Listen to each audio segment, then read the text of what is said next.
my goodness, we are back. Totally didn't have a teaser in the last show. But hey, here we are. So excited to be back with you all. Welcome back to That's Never Happened Before. Okay, so if you all saw the tweet or any other kind of hint, maybe on HDQ or something, hello, we have a show name change here. But I am still Kungfufruitcup. Hello. And I'm here with you all to announce that our show has changed from That's Never Happened Before to Out of Bounds. I've been thinking about this for a long time, and I wanted to have the name more represent the content that you'll see on the show so that it's easier to know, like, what do we think this show is about when you hear the name? And as much as we love That's Never Happened Before and saying that during the show, during main stage GDQs, things like that, definitely wanted to, again, have something that kind of befits the theme a little bit better. So we thought Out of Bounds is a good option, and I hope you all enjoyed as well. We'll have some cool new art coming for it soon to match, which is really exciting. So there you go.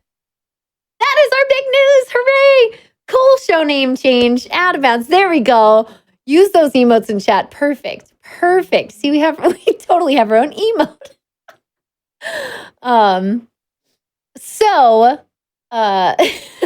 Yeah. So, okay. I'm so excited now. So I've been really excited to tell you all, but I wanted to kind of keep it a secret until we had our next episode. But with the holidays and all of that, it's been a little bit. So welcome back. It's so nice to have you all. I hope you enjoyed this past AGDQ and seeing all of these hotfix shows, perhaps for the first time. Welcome. I'm Kungfufruitcup once again, and I'm joined tonight by Jaxler, who you may have seen on GDQs before and is here to show off Neopets, the Darkest Faerie. How's it going, Jaxler? Oh, I had a little bit of a freeze there. Go ahead and, wait, I asked how you were. Maybe you were a little shy. Discord decided to freeze. Yeah. Okay, no worries. We're doing a little bit of technical stuff right now for you all. We have some Out of Bounds happening right now.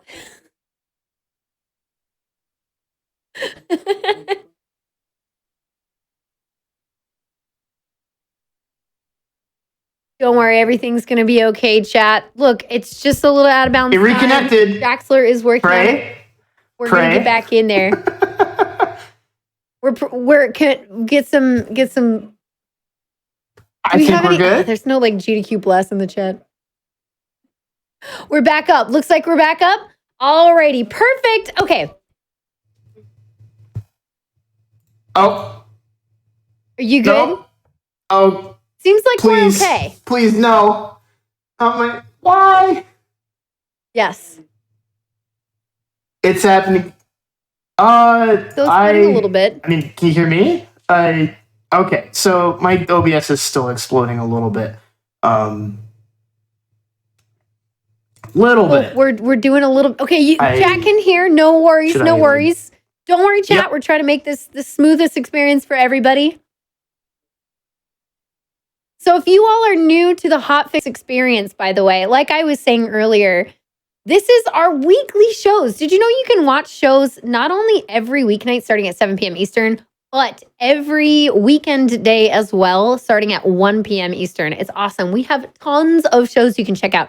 You can always go to gamesdonequick.com to see the hotfix schedule. Super exciting. I've loved having my show on for the last couple of years. Oh my goodness. It's been such a blast. You can always go on the YouTube channel right now. It would be under That's Never Happened Before. I'm not sure if that name has changed on there yet. We got to go check.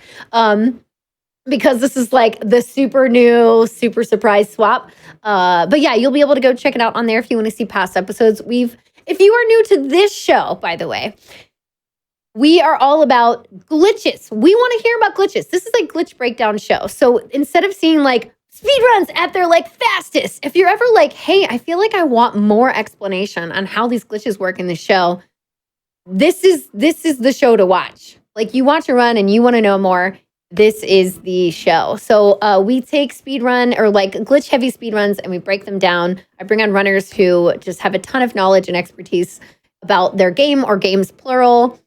Depending on how much time we have, or like maybe a series of games, and they'll break it all down for you. So you can like see how it works, learn the strats, maybe try it for yourself, you know? There's a lot of awesome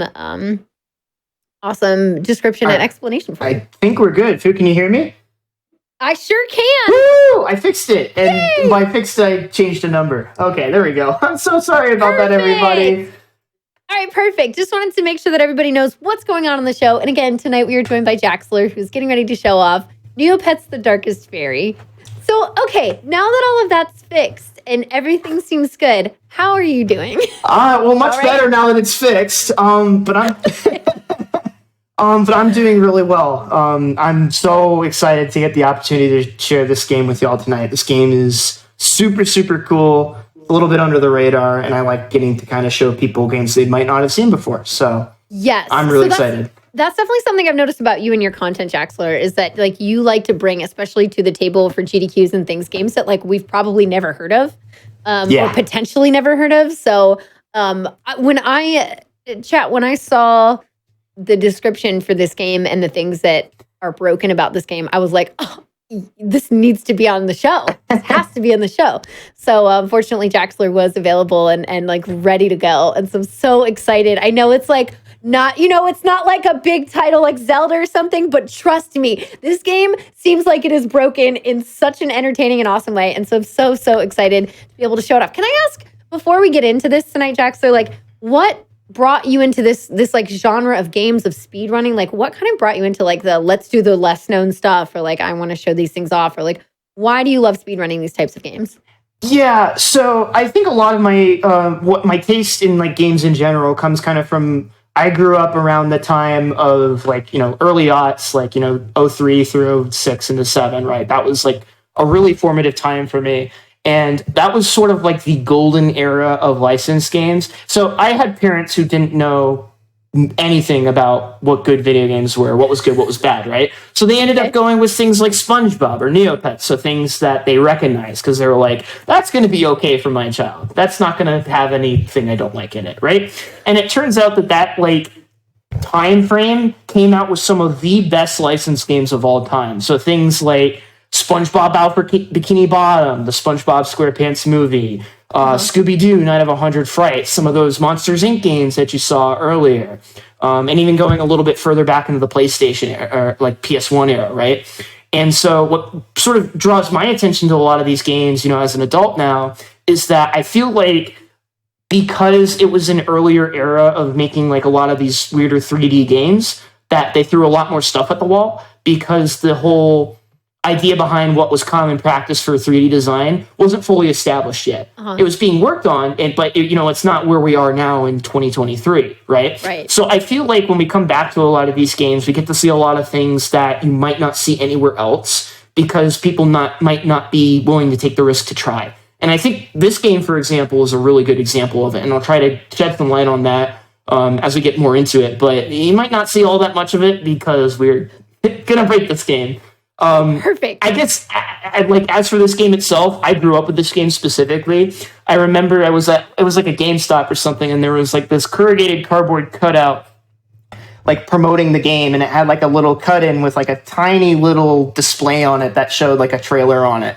And my brother and I like weren't even tall enough to see over the counter, and we saw that, and we were just like, we gotta get that game. And here I am, however, like 15, 16 years later. I don't remember how old this game is, but yeah. Showing it off on GDQ Hotfix. Yeah, exactly. I love it. Okay, I'm so excited. All right, so we got some good background here, and you make some really good points about like some of these licensed games coming out around this time. Like that's definitely true. That's when you had like there's a lot of Disney titles that also came out. Like you said, Monsters Inc. And then I know there was like they tried out like Epic Mickey and some other things that were like really cool or like interesting ideas. Like I have various thoughts about that game, but I loved the concept of it. So anyway, that's fair. Right, exactly. Yeah. So there's all kinds of stuff that came out then. So I'm super excited to see this. You all, again, this is a breakdown show. So if you have questions as we go along, feel free to ask in chat. I will help relay them to Jaxler because this is where we answer your questions. If it has to do with like the glitches and strats in this game, this is a place to ask. So feel free to do that. And then otherwise, I'm ready to get into it. Let's do it. First episode of the year. With the name change, it's a big thing. So very excited. Let's swap on over, and then you can give us a countdown, and we'll get started.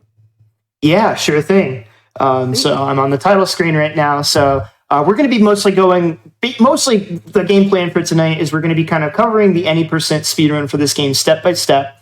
Obviously normally a current run you can do in about 40 minutes or so when you get really good at it. But we're going to be breaking this down over the course of the next block of time. And then if we have extra time to fill after that, this is one of those games that's like busted open like a Zelda game where we have time to maybe show some more useless stuff that is really cool and broken, right? Definitely. Yeah. So whenever we do like runs of this game, we start time on new game. I forgot to keep pressing buttons, so it's going to take me back into the intro cutscene here. But if we're good to go, then I'll start the count off doesn't really matter too much, but we'll start from 3 and start on go. Right, yeah, keep in mind, everyone, this is not a world record run of any means. We're going to stop and talk and break things down. So we just use a timer to show you basically how far through the show we are. Yeah, exactly. All right, okay, go ahead and get started. Well, let's get going in 3, 2, 1, go. Okay. So if you've never seen this game before, you might have shook your head a little bit when you saw Neopets on the game category. This is Neopets: The Darkest Faerie, one of my favorite games of all time. This is a 3D action adventure game that was only released on the PS2. So shout outs to the PS2 crew, obviously. But it's a 3D action adventure game, kind of Zelda in style, but it did a lot of things, different for its time as well. And we're gonna start off right in the sort of the tutorial area for a bit. So normally, if we were doing a full run, I'd just go off immediately. But I'm actually doing this showcase with the speedrun practice tools enabled. Now, we have a member in our community who I'll mention her a bit later. Her name's Monster860. She wrote a complete suite of practice tools that we can use on original hardware that make things a lot more streamlined and easier to practice and glitch hunt and stuff like that. But I'm going to be using some of these to give you all a better picture of a bit what's going on under the hood with some of these more technical glitches. So the first thing you're going to see me do is turn on show coordinates. This is going to give us a bunch of numbers at the top right corner of the screen. It's going to give us a breakdown of more specifically what's going on here. So just to briefly go over what those numbers mean, the first 3 numbers, the red one, the green one, and the first of the blue ones, that represents our position within the world of the game. So that red number is our X coordinate, the middle number, the green one, is the Y coordinate, and then that blue one is our Z coordinate. Okay. If that doesn't make any sense to you, you can think of the Y coordinate as our elevation above the ground. So if it's a higher number, that means we're higher up above sort of sea level. And if it goes negative, that means we're kind of going into like a valley or something like that, right? The other 2 numbers can kind of be understood as our latitude and longitude within the game world. Like, where are we laterally within the context of the game, right? The other numbers it's very Minecraft. So if you know Minecraft, it's the same deal. Right. So the other numbers we've got, the other 2 that are important are the next 2. FPD, which is our speed. That's just how quickly are we moving. Our default running speed is that 9.64, and if we're walking down a crawl, it's going to be smaller. And then the other number down there that's important is GRV, which stands for gravity. We're not going to talk about that quite yet, but I'm going to be referring to that number a little bit once we get sort of out of this intro sequence here. So this game kind of opens like Twilight Princess. You have like a bunch of chores you're supposed to do. Then you get a quest to go take a package to the castle town. And it might as well be the Twilight Princess opening, right? But we're going to skip it completely. So right at the start of the run, we go to the left and up this hill. And you're going to see me do what I like to call the behind the back, which is where I go up the hill, jump, and then I grab this ledge up right here. So this is technically out of bounds. There's a little bit of a sort of top of the hill we can jump off here. And if we ledge grab, we get on top of the barrier that surrounds sort of the entire family farm area. And that puts us out of bounds. And if I start running far enough away, we are going to go cataclysmically out of bounds here. So what's going on here is that whenever we are like so far out of bounds that there's no geometry for us to stand on, then the game creates this massive, invisible, and infinite floor at y=0. So we were talking about our height coordinate again. So when we're at the bottom of the world, it creates this massive floor at y=0. And we can walk around on it pretty much free. If I were to like set my control stick with a rubber band overnight, we could continue walking into infinity. And so that's where we were. That's the family farm. And then in this sort of wide open void area, that's the farm road, which is sort of another area that we would have to run through. And then we get into Marital Outskirts. So our goal is, so there's a gate blocking us from skipping the tutorial, so obviously lets us skip that.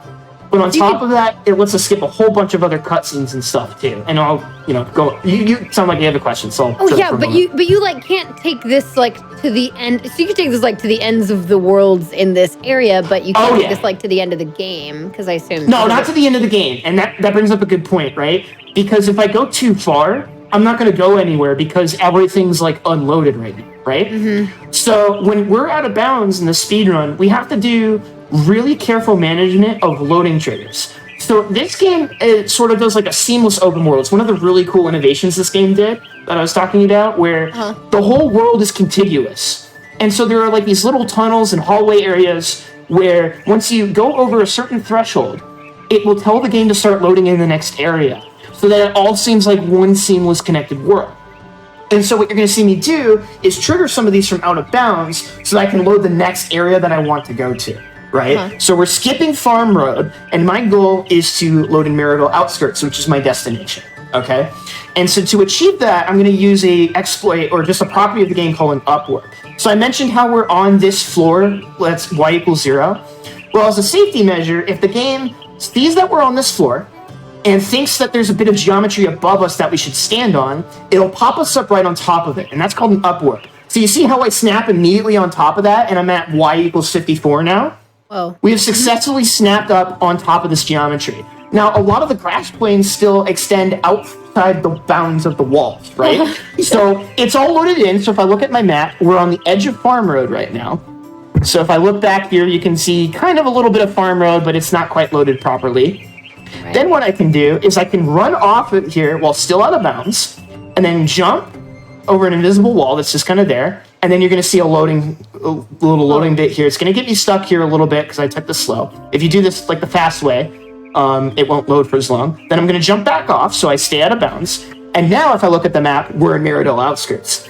And we're still maintaining the fact that we're out of bounds here, right? So we don't want to go in bounds yet. So in the speedrun, our goal is to get to Marital Village, right? That's our next like big ticket destination. We could go back in bounds now. But before we do that, I'm going to take a detour to a place called Shadowglen Woods, which is kind of like this dark green forest area you can see kind of partially loaded into the distance. This is normally an area you go to during the main quest to save your little sister. When she kind of just goes, it's just kind of a part of the main quest. I'll let you play the game and experience it yourself, right? But we're going there because there is a side quest item, which is like a poisonous yellow flower that if we pick that up and give to a shopkeep, he'll give us a reward. But that's also really important for a glitch we're going to do later. So just keep that in the back of your head. In order to get to Shadowglen, though, if you see sort of that long snaking tunnel, that's the tunnel in the Shadowglen Woods. But there's a barrier that the game puts in that turns you around and prevents you from going into Shadowglen Woods unless you have the correct quest enabled. So you can see me do another upwarp. I'm looking for the sort of the dark green grass that's up there. You're going to see me walk for it, run forward, and then I pop right up, just like right here. Then I'm going to jump to the side, and now you can see all of Shadowglen is starting to load in over there. Pops in over there, big, massive forest area over here. And so now that that's loaded in, and I'm still out of bounds, I can now enter Shadowglen from the side, from the south side, and use that to get in without having the proper main quest flag. I do have a question. Yeah, go ahead. How do you discover where all of the kind of invisible well, you're back in. How do you tend to discover like where all like the little invisible fences and walls and things are, where you can like take advantage and then like hop back on, pieces of collision like closer to inbounds and back and forth? Yeah. A lot of testing? Or? So it's kind of it depends on the year, right? So when the game was first really being worked on, like 2014, 2015, most of this stuff was just brute forced, like just outright, which to me is bonkers, right? Just brute forced. So for example, that out of bounds I did at the very start has been in the game since like 2014, 2015. And what we would do is we would just, take it and then go back in bounds and we skipped the tutorial, right? And that was that. Right. But now, and especially thanks to, I'll show you this right now actually in the hack menu, we have something called the zone map. So this, we'll see this a little bit more later. Again, it is mind-boggling to me that Monster made this. I'll talk about her a bit more later. So I pulled up the zone map. This is a 2D representation overhead of all of the geometry, like all of the loading triggers and the planes and such like that. So all of that green geometry that you see is part of Shadowglen Woods. And anything that you see in red is a transition that will start loading in something else. And so this is like almost perfect, right? And our cursor moves around on screen. So we can move around while this is up. And so we've been able to use this in more recent times in order to plot the perfect path so that we cut our lines perfectly, but still don't accidentally trigger anything we don't want to, right? And this is all put into the PS2. That's super cool. Yeah. This is loaded off a USB stick. Yeah. All made by one person. Shout outs to Monster860. She wrote the whole thing herself from scratch. And we'll do another shout out for her by the end of this for sure. Yeah. Because, wow. So yeah, so basically what I do is I kind of use sort of like this light green shaded area. This is about where I want to land. There's also kind of these two tiny little lines of green as well that will also kind of give you the up warp as well, and you can use those to line you up as well. Whoa, now, obviously, when we're doing runs, we don't have access to this because that's against the rules. But this allows us to practice and get a better idea of where we're going, right? So I'm going to go ahead and disable that for now. And then once you get here, all you have to do is just jump through the wall and you're back in bounds. Nice. That's it.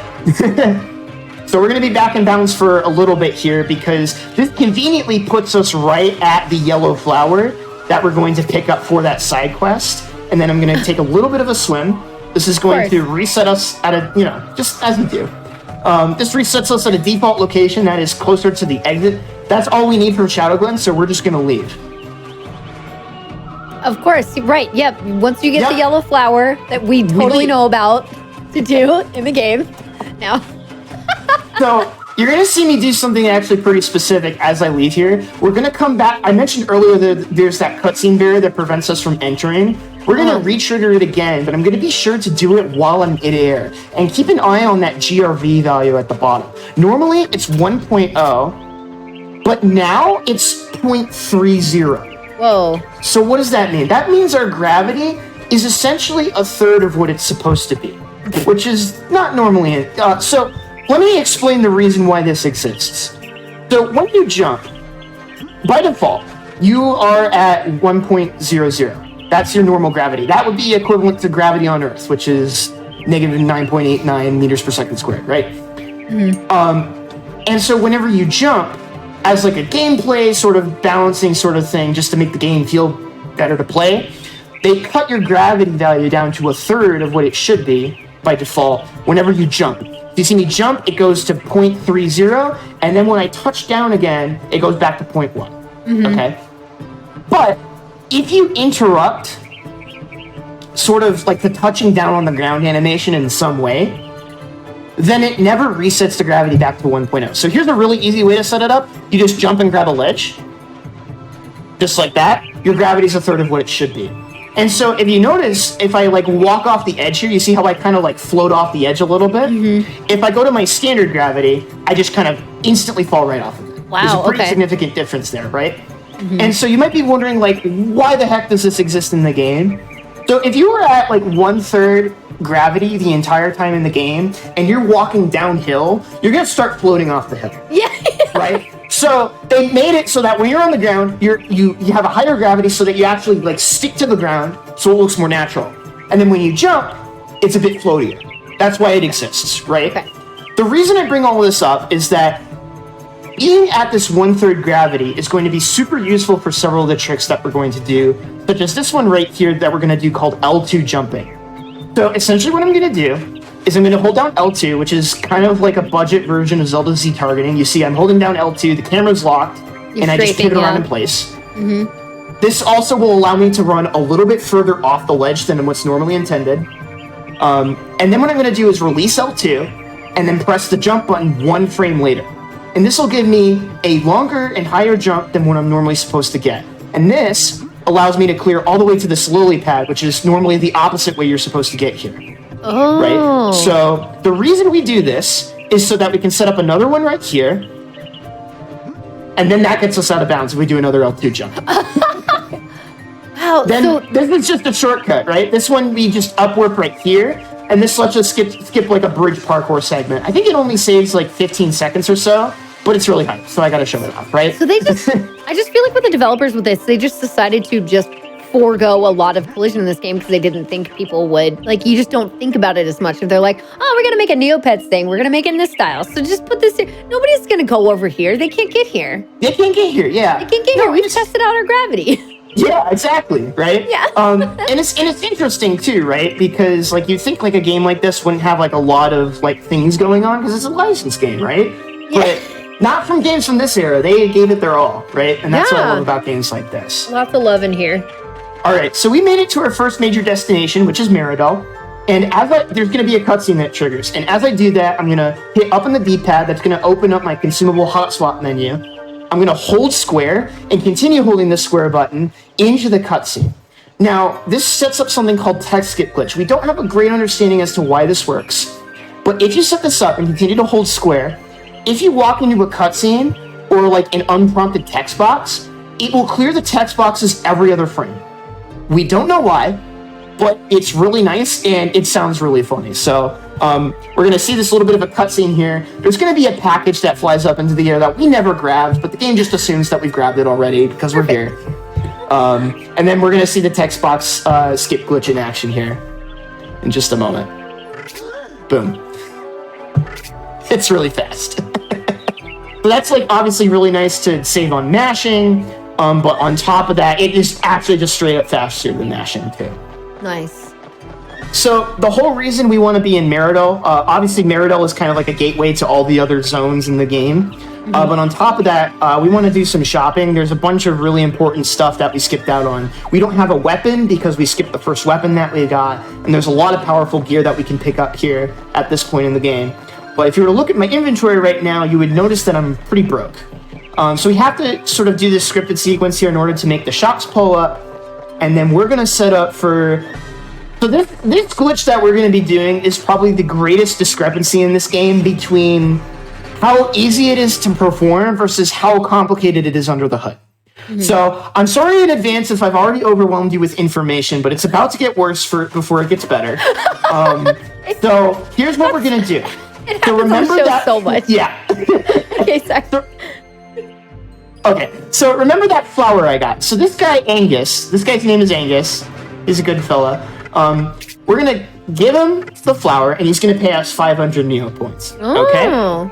Keep that in the back of your mind. We're going to use that for the time being to buy a potion of Mirka Speed. We'll see these a lot throughout the run. They let us go turbo fast. And then what you're going to see me do is exit the potion shop, and then once the game loads in the next part, I'm going to start holding X to set up this glitch.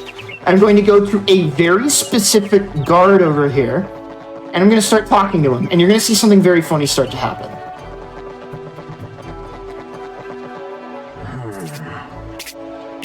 So every third text box, he gives me 500 Neo point, which is not supposed to happen, and he isn't ever scripted to give you money. What? So if I repeat this process, I can dupe money infinitely now.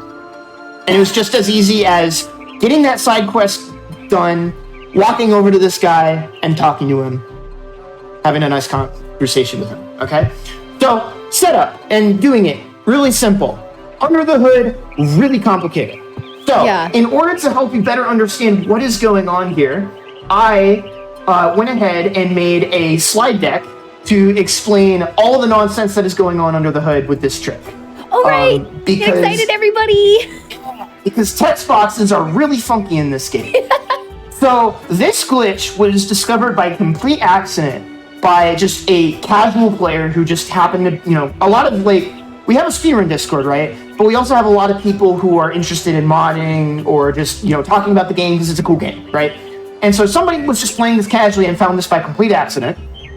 And then Monster860 did a lot of research into how this glitch ended up working and also the current setups that we ended up using for our speedruns. So this PowerPoint presentation is brought to you mostly by Monster860. This is kind of an abridged version of a YouTube video that she made on the subject, and if you're interested in this kind of nerdy stuff, I highly recommend you go watch it because it'll break it down in a lot more detail than what I am capable of explaining. Also, but here's the basics, okay?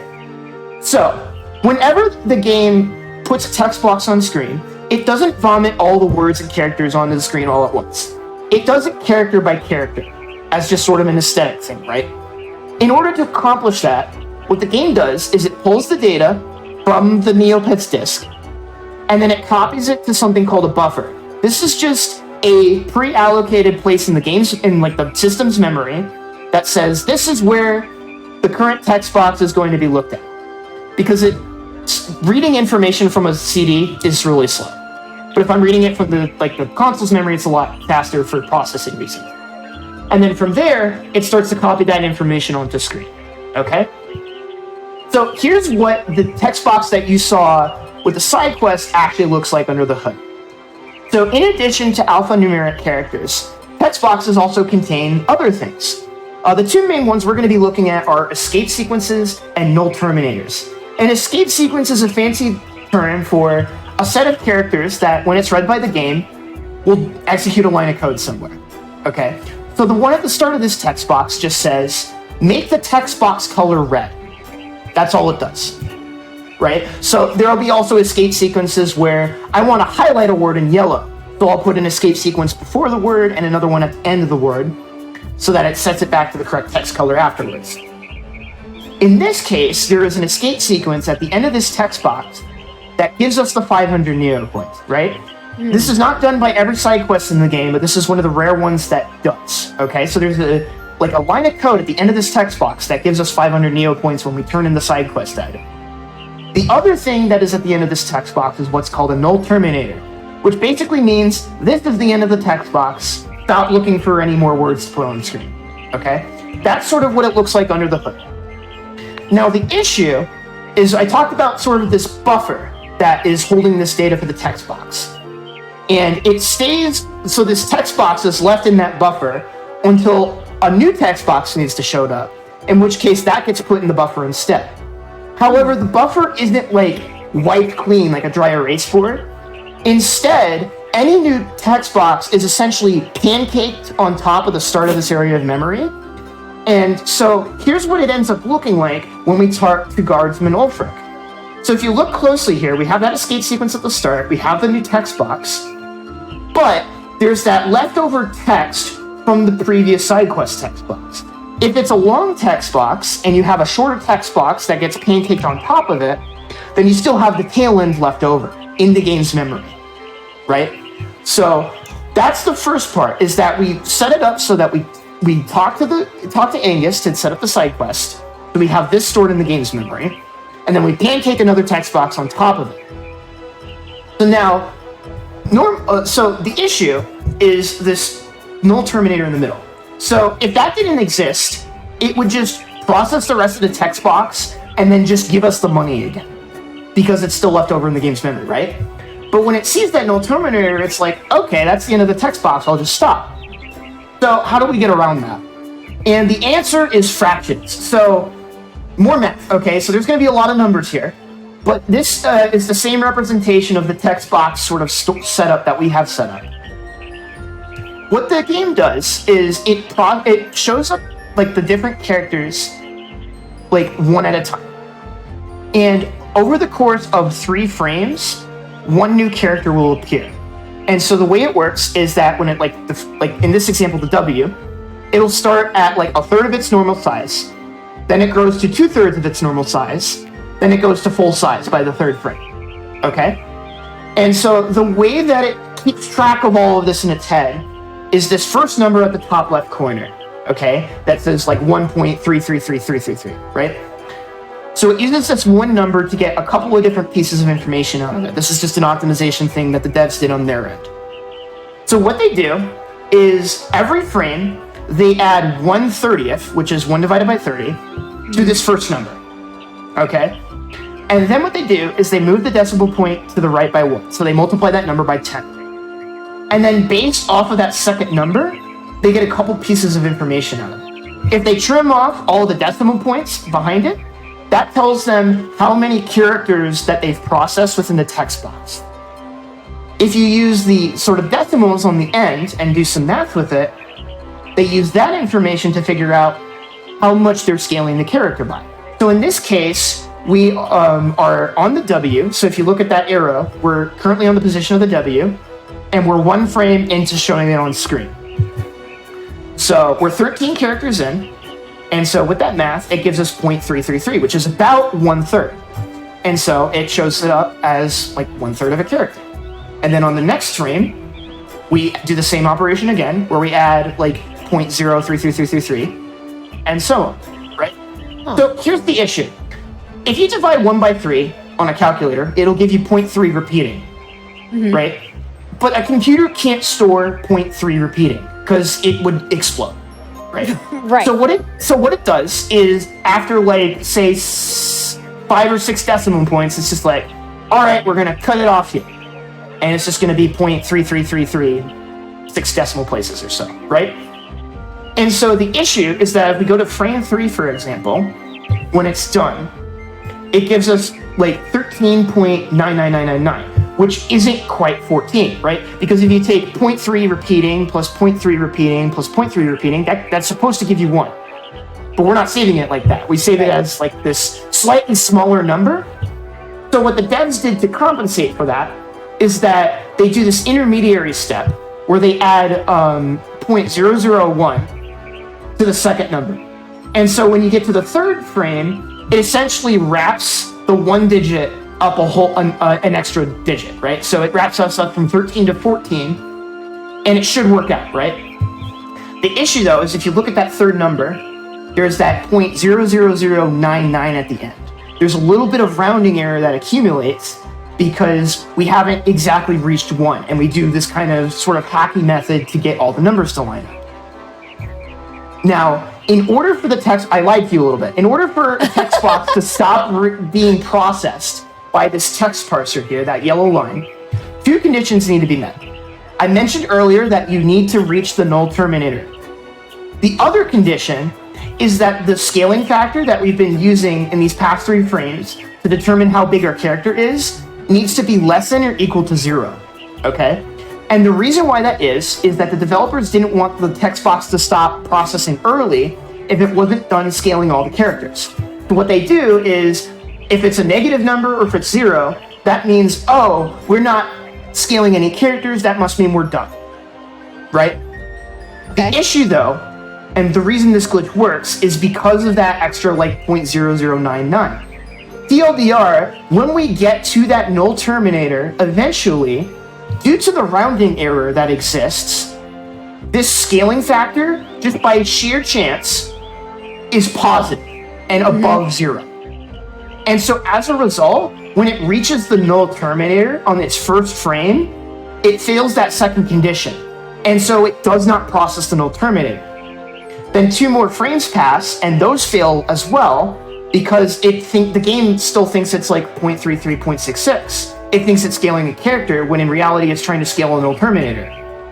And so as a result, because of how all those numbers line up, it skips the null terminator and continues processing the text we have stored in the game's memory. Now, it won't show anything past like the text box that we're supposed to see on screen, but it will still process the escape sequence. So as long as I use the right text box and don't overwrite anything, eventually what happens is I scroll through the text box, goes to that escape sequence we set up, gives us 500 Neo points every time until we get bored. So it's TLDR. Okay, but it works best with like this NPC because of the length of the text box, right? Yes, because it's a short text box. So if you continue to talk to this one NPC, you'll just get money. Yes. Perfect. Okay. So there have been a number of different setups for this over the years, because it's a combination of how many characters there are in the text box, as well as what quest giver we use in order to give us the text box. Like the first, when it was discovered by accident, it was set up with a completely different quest giver and then used on a completely different NPC within the castle grounds. But what Monster 860 ended up doing is she wrote a program to brute force every combination of text box in the entire game to get something to line up. And the original setup she found was a quest reward from the arena, and then you talk to a signpost, and it just gives you infinite money. And it's 1 line. But then she also found this setup, which happens to be a bit faster to set up in terms of the structure of the any percent route. So that's why we do it the way we do it here, right? How are these numbers found? Like, what, you mean like the stuff within the game's code? Yeah. So Monster like reverse engineered this game to hell and back. I will just put it that way. Okay. She has done so much work, just like figuring out how this game works at like a low level and like from a programming standpoint. Again, she was also the person who wrote the practice tools for this game. Okay. So like as a result, she's probably the most knowledgeable person in the entire world on this game, if that makes sense. Okay. Which is to say, I don't know, but she probably knows. So I'm going to repeat this process a bit here until... So I already duped 1,000 earlier. We're going to get up to 11,000 total. I'm going to do one more dupe right here. And we set it up to that amount. I still have a little bit of that potion speed runoff from earlier. That's going to get you right into the shop here. So why do we need all of this money? Why did I go through all of that effort? Well, we get a sword here. And like I mentioned earlier, we skipped getting the intended first weapon of the game, and we need something to beat up enemies. So we're going to grab that. And then we're also going to go ahead and grab the shield from this shop over here. Having a shield at all is a hard requirement to defeat the final boss. So we're going to go ahead and grab that. I think I should also mention, while we're going through this process, this is all done like before the 8-minute mark in the run. So... How long is the typical any percent, by the way? The current world record is 39:59 by me, so just under 40 minutes. Okay, and how many different world/areas are there in this game? A lot, but we're not going to be seeing a lot of them. I just didn't know, like, so when you say, like, oh, we're going to this next spot, I, like, you know, I'm trying to figure out the percentages of, like, how far are we through, or, like, where in the game are we, etc. So I need to actually reroute it again, but we have an all bosses category too. And back when we last routed that was like in the hour 22, hour and a half range, something in that range. Okay. So there's like a bunch of different zones in this game. It's a 4-act structure, so you do like sort of like your initial coming of age quest with this character tour. You do another quick act with Roberta in a completely different area. They then meet up, which is like the bulk of the game. There's all these different towns, locations, bosses to defeat, places to go explore, a ton of optional areas too. And then in Act 4, they go to a place called Altador, which is like its own city and its own quest line. And there's like a whole bunch of the game that we are just not going to see. Because now we're going to be pretty much geared up and good to go, right? Yeah, casually this seems like it's a really full game. It is. It's pretty remarkable. Like, there's a couple of things toward the end of the game that like they probably didn't get around to finishing, as I'm sure the devs would have liked to. But at the same time, for what this game is, like, it is a remarkable achievement to me for what this game was able to experiment with and do, essentially. Wow. Yeah. So we're back at the potion shop. What we're going to do is buy 2 potions of power. These are going to give us an attack damage boost, which is going to be super critical for some of the later fights in the run. And then we're going to blow all the rest of that money we duplicated on these potions of Mirka speed. So these let you go super duper fast. So I mentioned earlier that our base run speed is like 9.6 something. We are moving at 17.8 like units per second. And when like back in 2014, 2015, we only got like 6 or 7 of these over the course of the run. Now we have 18. So we're zooming. So now, if you can believe it, we're going into another sequence break. So we're going to be doing some more out of bounds nonsense, hence the name of the show. This is going to... Yep. Perfect. Oh my gosh. Got you covered. So this is a really cool strat. This is a bit different than what we saw where we kind of just jumped our way out of bounds. Let me see if I can hit the Hail Mary. That's not going to work. So what I'm essentially trying to do is time a sword... I'll show this a couple times. Is do a sword strike on a specific frame when I'm above the river. And if I do it right, I'll clip right through it. 1,000. Boom. And then I'm going to go ahead and pause buffer this. Frame by frame. Oh, my setup's a little off. So this is a little bit like dependent on like the camera angle. So this should work. You have like specific things you look at on the left and the right? Yeah, so let me give you an example, right? So normally, when you're doing an 80% attempt, you go for the Hail Mary unbuffered because for the culture, right? But when you mess it up, it respawns you here by default. I hold L2, which swaps me around to face the direction I want to go. Mm-hmm. Then I hold forward and run. I wait about a full second, so like you heard me count 1,000. And then I press select. So 1,000 select. That was a little, or that should fix it. Okay.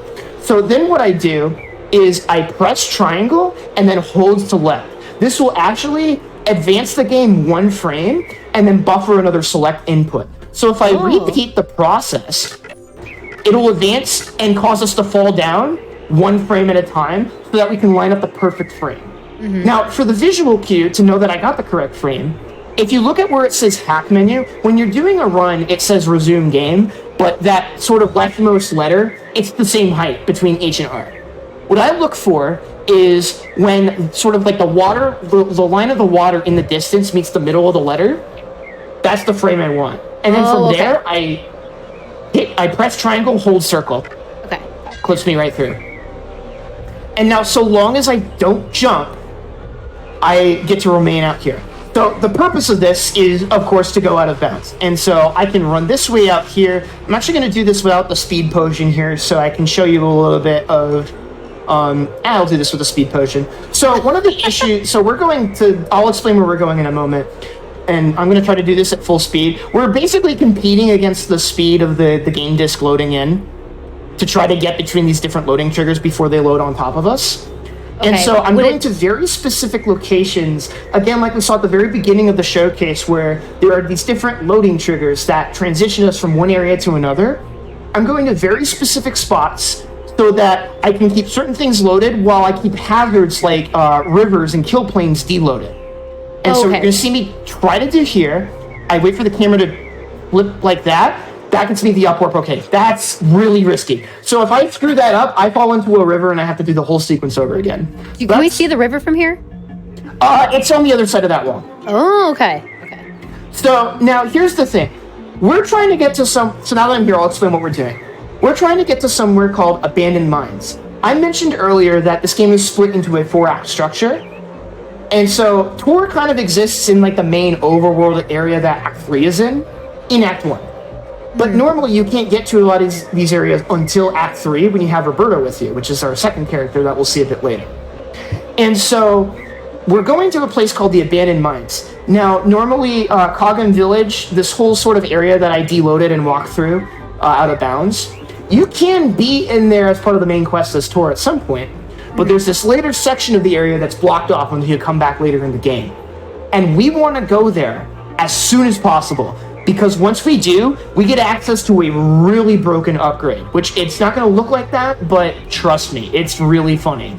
So the reason I get up here is there's this, you can kind of see this tiny little like ledge here. This is a like a tiny little bit of an exterior that will start loading in the Abandoned Mines, which is where I want to go. And so you can kind of start to see it up there. There's the elevator for it right there. And so what you're going to see me do is walk towards this darkness over here, sort of pivot off to the side, run underneath, and then that loads in the Abandoned Mines. Then I can do a set of upwards and then jump, and now I'm back in bounds just like that. Nice. So then as long as you are on top, like on that first ledge, like you run on top of it, it will start to load the area. Once you Yeah, if you don't do that step, bad things will happen. I would just put it that way. This is one of those games where like if you've done the run a lot, like you won't like really mess up. And it's kind of forgiving in that sense. That's like the one trick, especially for beginners, where if it's like, if you do it run, you will explode. Not like a game crash or anything, but like you'll have to do it like all over again, which is really unfortunate. So we're just running through right now. Yep. So, I missed a turn. So my goal right now is, where am I? Where did I miss my turn? Okay. Hold on a second. I like autopiloted just a tad. Super autopilot. All good. Turbo autopilot. We're gonna pop another potion. Our goal is so to get the quest reward that we want. That's gonna let us break the game even further than we already have. I need to go defeat the boss here. Which so normally there's like a bunch of different zoning. The way that Act 3 works, there's a bunch of different like cities and towns and villages that get corrupted by the Darkest Faerie's power. And you need to defeat a boss in each one of them in order to lift sort of the purple fog over all of them. And so the item that we want is attached to lifting the purple fog here, so we need to take care of this enemy right here, the Ixie Chief. And to accomplish this, I'm going to do a stun-locking strat called Shield Canceling. There's a 3-hit combo attack in this game, and if I hold the shield button down during the last hit of the combo, it cancels the follow-through portion of the animation, so it gave me bad luck. All right, I salvaged it. So you see what I'm doing is you can briefly see me pull up the shield right there. That cancels a bit of the follow-through, which allows me to start up my next combo faster. Because of that, the enemy doesn't have enough time to react and just gets stuck in infinite loop. And so that just lets me decimate an Act 3 boss with the second worst weapon in the game. So, do you ever upgrade your weapon? So you buy the upgrades in this game. So like each like weapon that you unlock is like one that you have to purchase. And usually it's like, oh, ones that are later in the game are more powerful. And So- it'll kind so- of just auto-equip the most powerful one. So like in the any percent run, is it worth upgrading at some point? No. So in this category, no. When you do any like longer extended category, you do get a sword upgrade for free and a wand upgrade for free for Roberta. So you never really have to worry about it in a speedrunning setting. Gotcha. And there's going to be a lot of stuff, especially in this category, that we do in order to sort of get like a lot of damage output that we aren't supposed to be able to. Right, of course. Like we just saw. So here's the funny thing about that quest, right? You're supposed to go around and save all of the villagers, but if you just save the mayor, it counts as having saved all of the other villagers. You're not supposed to be able to get to that fight until you save all the other villagers, but you can just take the minecart tracks and just jump right over to it. Yeah, so that's pretty funny. All the villagers are okay. We'll be seeing them shortly.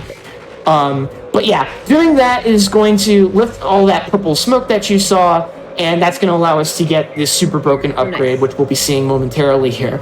But yeah, we're going to climb up the ladder here, and then this is going to be another one of those unskippable cutscenes. So again, I'm going to be going ahead and sort of opening that consumables menu, and then holding down the square button as we talk to our boy Tad here, Tad the lad. That's my boy. So cute. Got the little overall. He's very cute. And so now that we've gotten here, we are going to get rewarded with an extremely powerful artifact of arcane properties. I will just put it that way. So after all that work, all that setup, what do we get here? We get a potato sack. Okay. But this is not just any potato sack. This is a magical potato sack, and it is going to allow all of our hopes and dreams to come true. And I mean that in more ways, like in just infinite possible ways, right? Perfect. So, like, some of this tech with this cloak has been, like, the foundation of speedruns for this game since 2015. You know, almost 7 years at this point, right? I can do math. And so, this is a bit of a newer addition to the game. We're going to be doing something with it called a mega jump. So, I went ahead, because I grabbed the ladder earlier and jumped into it, my gravity's already preset to 1/3. So, we're already good to go for the first part of the setup. And so, what exactly did we get? So we got the Cloak of Heroes, which is in casual play. You normally get like an upgrade from each of the different towns that you save that allow you to get back into Marital Castle for the Act 3 finale. And this one is a disguise that lets you sneak by enemies and get to sort of the hidden entrance, right? And so whenever you equip it, you see how the game lags there while it tries to swap towards character model? It's pulling that off of the disc every time you swap. And if I use my sword, it'll auto-swap, cause a ton of lag, and then put me back to normal. That lag that it generates lets us do some really broken stuff. And so the first instance of us using it right here is for something called a mega jump. I'm going to do it real quick, and then I'll explain how I did it afterwards. Whee! Whoa! Yeah. So essentially what we're doing here is buffering 2 jumps on back-to-back frames. So what I do is I equip the cloak, I hold down L2, and then I attack. And then I hold forward, and then during the flashing white light, I hold down select and jump. So if you look here, you can actually see Tor's body kind of elongate here. He's actually inputting a jump right here. Now what I can do from here is if I time a jump after I let go of the select menu here, I get another jump because I'm close enough to the ground that the game still thinks I can jump, because you're not supposed to jump again midair, right? So what this does is it essentially stacks the momentum from the 2 buffered jumps together, which gives us something like this. I beefed it. Let me try that again. It's a little hard to do when you do it in pieces, but yeah, something like that. And so the lower your gravity is, the more height that you'll get. So for example, if I grab this sledge and I do it again here, we get a lot of height. And so the reason that we did it at the start there is there's normally a guard that blocks us from reaching Cogum Village until the appropriate Act 1 quest. And it's a little bit like he'll lead you back on the other side of the bridge. But it also turns out that landing in the water puts you back closer to Mariel anyway. So we boost over him because we don't like talking to people. And that just lets us get to our destination a little bit faster. So yeah, I'm going to be doing a little bit of running here in order to get to our next big ticket deliverable for Act 1. So in order to sort of get from Act 1 to Act 2, we need to defeat a boss called Narthus in Illisen's Glade, and then we need to reach Meridel Castle and initiate the escape sequence, which then takes us into Act 2. The problem, though, is that the bridge that leads into Illisen's Glade is broken until you've done basically all of the Act 1 main quest up until that point. But now that we have the magical potato sack, we can do something very, very silly to get past it. And if you've ever seen a speedrun of this game before, this is probably the most iconic glitch from this game. And it's something called a ledge fly. Oh, sorry, you had a question? Oh, no. I'm excited to see the iconic one. Yeah. This one's pretty funny. So essentially what you're going to see me do, it's going to involve doing another sort of lag setup with the cloak. I'm going to walk up to this ledge, get as close as I can to it, and then turn around towards this wall. I'm going to equip the cloak, I'm going to decloak, hold backwards, and then during the flash, I'm going to hold jump again. And that causes this to happen. What? Yeah. Floating? We're floating? Yep. And no clip. So what's going on is whenever you do sort of the you see how whenever I decloak and then buffer a jump, I do a tiny little hop? Yes. If you do that next to a ledge, it pushes you forward enough for you to grab the ledge. But you're still getting momentum from the jump. So it combines the properties of the two together. And so essentially what that means is you have a ledge grab that carries the momentum from the jump with you. And while you're ledge grabbing, you have a couple of interesting properties. So for example, I assume this was a workaround to make the ledge grabbing actually work. Walls don't exist. So that you wouldn't collide with them on the way down, I guess. So you can use this to essentially hover through the air at will, and then it'll get canceled either when you land on a floor, like this one right here out of bounds, or if you, so whenever you do a ledge fly, in most cases, you're ever so slightly going on a decline. If you end up declining below the ledge you started at, it'll teleport you back to the ledge, and you'll have to try again, right? But we use that to get out of bounds here, and then we are going to break our way into Illisen's Glade, because like I said, there's supposed to be a bridge that is reconstructed, but we don't want to wait for the carpenter to do his job, so we're not going to do that. So one issue with the way that we get over here is that there's a part of the main quest where we're supposed to save a bunch of the knights, who then activate a pulley system that takes you up to sort of a treetop section in Illisen's Glade. So if I look at the map here, you can kind of see all of those circles with the bridges between them. Mm-hmm. That's the top of the treetops in Illisen's Glade. Okay. We want to get up there because that's where the boss is. So in order to do that, we're going to do a really funky set of upwards. So I'm going to go down to a very specific... This one I think was also brute force as well, for historical context. I'm going to just walk forward, and then I just teleport up here. Then I'm going to do another one, and then I just teleport up here. Of course. You know what? At this point, I'm not surprised. We're only an hour in, and I'm already not surprised based on the amount of things I've seen in this run. So one issue with doing this is that there is a crucial loading trigger at the very start of this treetop section that allows this sort of cutscene triggers to spawn in for the boss fight. So we actually need to backtrack our way back to the start here in order to... So if I go right about here, then the cutscene should all be good to go, right? But we're not going to stop there. We're going to do something really cool here called an upwards angled ledge fly. So I told you earlier that by default, ledge flies either take you straight horizontal or at a slightly downward angle, unless you set it up properly. So what I'm going to do is I'm going to jump at this ledge and then grab it. Okay, so there's a period of your jump, if you jump for a really long time midair, where your gravity actually gets set to 0.35. I'm looking for 0.30. It makes it slightly faster. That almost was really bad. Hold on a second.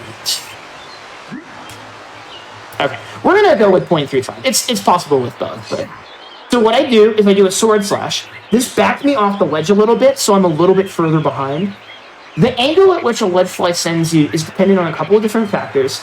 It's dependent on the angle on your control stick, whether or not you are holding down the run button, and your distance from the ledge, and your angle with respect to the ledge. So most people don't really need to worry about that because we have setups for pretty much every major one that we do. But for this one, I'm going to hold L2, hold the run button, and then hold forward instead of backward. And now we're going to go flying. So now, while I'm flying up here, I'm going to do a little bit of menuing on the fly, in more ways than one. This is going to float us up and into the boss trigger. Hopefully we don't get sniped out of midair. And then I'm going to pop my potion of power as we enter the cutscene trigger. Like I said, this is going to be really important for a damage boost here, and hopefully if I do this right, the boss will just melt instantly. But it's a bit inconsistent. This is Narfus. He doesn't like to behave all the time. He's a bad dog. Oh, I got him! Let's go!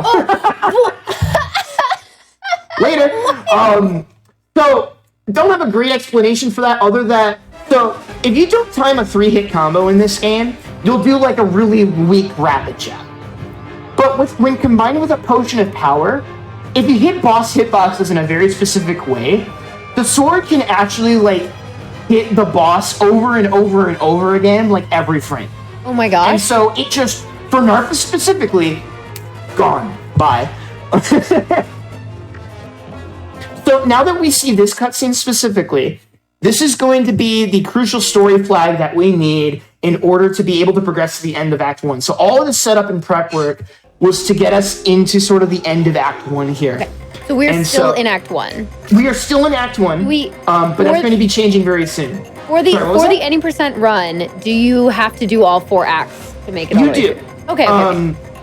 And the main reason why is there's like a lot of like special like loading transitions between areas and acts that like aren't connected by the overworld. So there's a place called Fairyland that we'll see later. That is like above the world, and so there's no loading zone to go there except through the cutscene. Okay, so I picked up those consumables on purpose. For whatever reason, the Narfus boss fight breaks your ability to ledge fly. We don't really know why, but if you grab a new consumable or a new pickup for the first time, it fixes it, so we're good. I'm gonna do, so you're seeing me kind of line up at sort of a 45-degree angle with respect to this ledge. This is so that I can intentionally make the ledge grab angle shallower.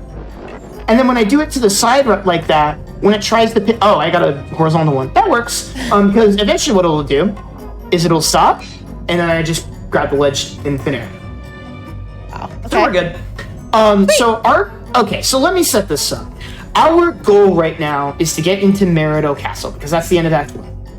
But the way that you normally unlock access to it is prohibited by the fact that... you're supposed to, like, they open the gate for you when you become a squire. That's the main quest, right? But we never did that, so the door never opened. So at this point, at casual play, we're soft locked from being able to progress the game. But let me show you something interesting. I'm going to pull up the PowerPoint again, but just so I can show you a picture of what I'm specifically referring to. So in a moment, we're going to be walking through an unloaded version of Merido Outskirts.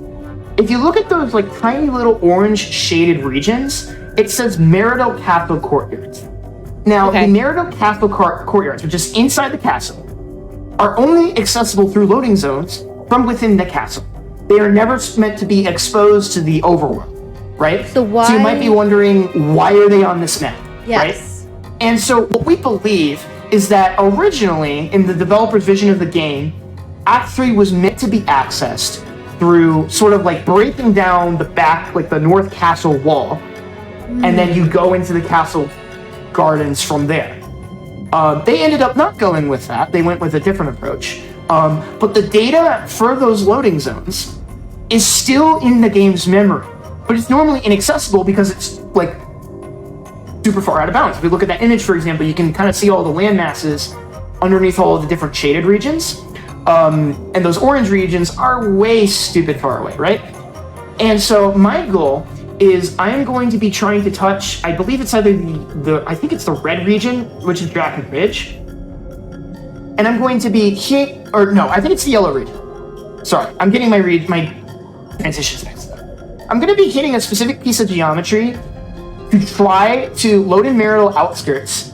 And then while it's trying to load in Merido itself, I'm going to rush over to the Merido Castle Courtyards loading zone basically trying to beat the game's disc to the clock, essentially. So there's a couple of different setups for it. Here's a question: how are we doing on time? Because there's the any percent world record strat, and then there's the safe strat, which I can do 100% of the time. So I just want to make sure I'm not running over time. we're doing well on time so far. We've hit about an hour of the show, so I mean, it's a great time for a break soon as well. Kind of whenever you think maybe we go over these and then hop into break, or so my if it's cool, my thought for a break. We're coming to the end of Act 1. I think end of Act 1 is probably the best point for a break. Let's do it. Let's do it. Yeah. With that being said, fortune favors the bold. I'm gonna go for the hard strat. I have a backup save. I have lots of backup saves actually. Go, Chad. So I'm gonna hit this loading trigger because I'm gonna go for the fast strat. There's one specific part of it that's really tough, and I'll let you know when I hit it. If I hit it, probably going to fail it and most likely land in the castle moat.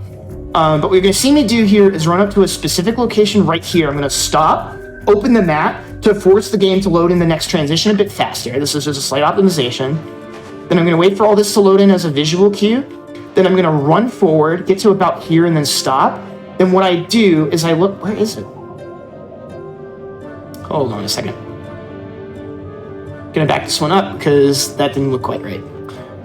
Get to about here, then things are gonna start popping in. Gonna go a bit over to this way, and then you see how there's those two different, like, there's these like two different green platforms up there, right? Yeah. I'm trying to avoid both of those like the plague because bad things will happen, essentially. Okay.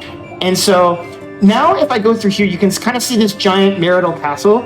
We are kind of like in an unloaded version of marital village, right? And so the hard way of doing this is if I go up to this rock, flashing lights warning, by the way, because the camera's gonna kind of flip out on me a little bit. If I do this right, I can do it from here. So let me... Might be too slow. We'll see in a moment. Too slow. Okay, that's fine. So what I'm trying to do there is make it to that loading zone in time. But unfortunately, I was a little bit too slow. So I'm going to go ahead and load this Illison's Glade save file again. And I'm going to show you like the older, like more consistent way that we've been doing it for like ages. What would you say is like the percentage of consistency with that because you're trying to make it in time? It's like, so it's hard because like I'm actually on like a third-party controller that I'm like kind of just using for the time being because mine broke. Right. So it's a little bit harder to get you need to be perfect. As soon as you touch that platform, you need to be off it. You need to avoid sort of that ledge roll that I got where I'm not holding down L2 properly. On top of that, and you just kind of your movement needs to be almost perfect. And it's funny because like certain PS2s are actually more lenient to perform that trick on because they load slower, which is interesting. Certain slim models actually, like 99Ks, for example, actually have a bit of trouble with that trick because the disk speed is faster. And so I'm going to be showing you, the setup is the same, but it's I'm going to be doing a much more lenient way of actually getting to the loading trigger that is like 99% consistent. So you're going to see me do the same thing again where I open up the map and then immediately close it. This is going to cause things to pop in a little bit faster. Right. And I get to my spot, Similar hold spot, forward, right? run my way down, look for the two planes of doom, and then we're going to run between them.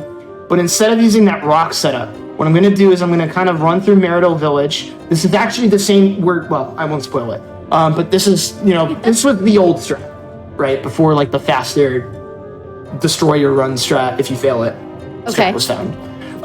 So what I'm going to do instead is I'm going to go kind of towards this rock in the distance. I'm going to upwarp right here, jump back, turn around, and then I'm going for that middle castle spire over there. You're going to see that water load in. That means I've set it up properly. And then once it disappears, you're going to see that water in the distance disappear right about now. Okay. The screen's going to start turning a different color. I pause, equip the cloak because my camera is currently clipped into the floor. And then we have magically reappeared inside the castle, just like that. So if I'm doing like a marathon run or something like that, that's the setup I'm going to go for. But I wanted to at least try to swag out for a like something like this because it is cool. But my current PB does get it first try. So if you want to see an example of what that looks like at full speed, that's where I would double check it. Perfect. Okay. So we're almost at the end of Act 1. Just a couple more things. This is my bed, and because it is a solid surface with a little ledge to it, that means I can ledge fly off of it. This is called the bed fly. Now, interestingly enough, we talked a little bit about that y=0 plane. It happens to be above the ground floor in this area. So what I can do is I can kind of run up here, run between the hallways where there aren't any rooms, and if there's something below me where there's a floor, the y=0 plane doesn't exist. So I'll just start falling.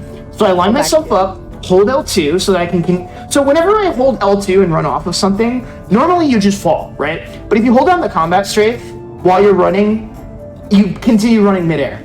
And that makes a lot of these tricks work, right? So I set it up, set my angle up, hold L2. Then if I run into kind of this like specific rectangle right here, I hit the load zone for the collapse escape. Just like that. All right, so I'm gonna let the cutscene play for a little bit. I'm gonna be going for, there's two ways of doing this. There's the beginner way, which is what I recommend everybody learn for the first time, because this trick sucks. And then the way I'm going to show you, which is called the Ottoman ledge fly.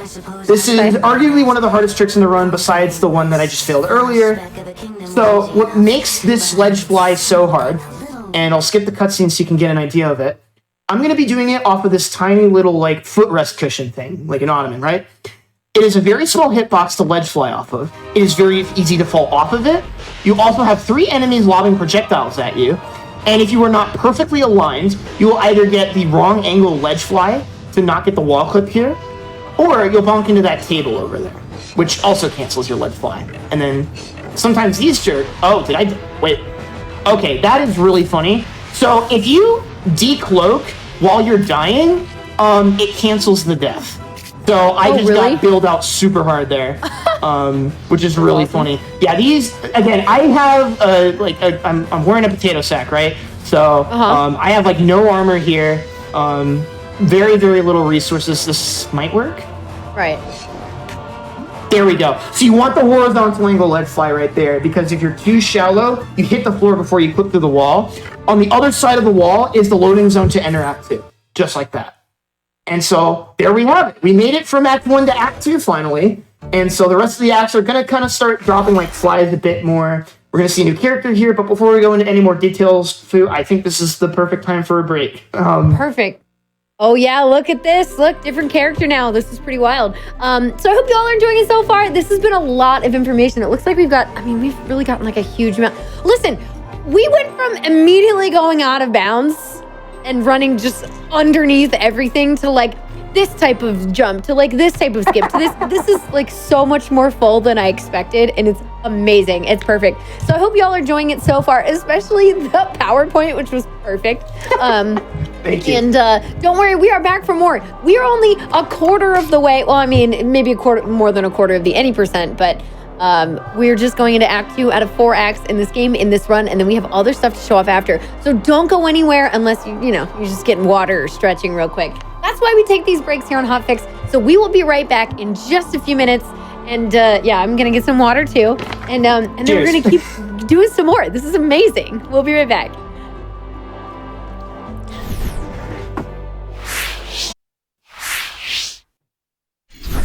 Alrighty, and we are back with more. Oh, it's not. That's never happened before anymore. It's out of bounds now. We're back with more out of bounds. Hey, it's Kungfufruitcup here, and joined by Jaxler, who's been showing off the glitches in Neopets, the Darkest Faerie, which is more complex and wild than you would have ever expected. So it's been such a blast so far. We even had a PowerPoint presentation. If you are just joining us now, like, go back and watch the beginning once it's posted on the YouTube channel. Like, please, you don't want to miss that. It's amazing. To explain how like a money duplication glitch works. It's so cool. So we want to get back into the swing of things. We've just hit Act 2. We're about to start Act 2 out of the 4 acts in this kind of any percent speed run, and then we'll have some extra stuff after. So hey, Jackson. Wait. Was a plushie added in the background? I want to see if you notice it. That's my black toy. Oh, chat was really excited about them, so I made sure to like keep my eyes out. Oh, I'm so excited. All right, chat, enjoy the plushies, enjoy Jaxler's explanations. I'm here if you all have any questions. Feel free to count us back into so we can start the timer again, and let's get back into it. Yeah, sure. Let's get going in 3, 2, 1, go. Okay, so when we get to Act 2 is So we covered a lot of like the glitchy stuff, right? But there's like as in speedrun, like there's a lot of movement, really subtle movement stuff that's going on under the hood that like you might not expect.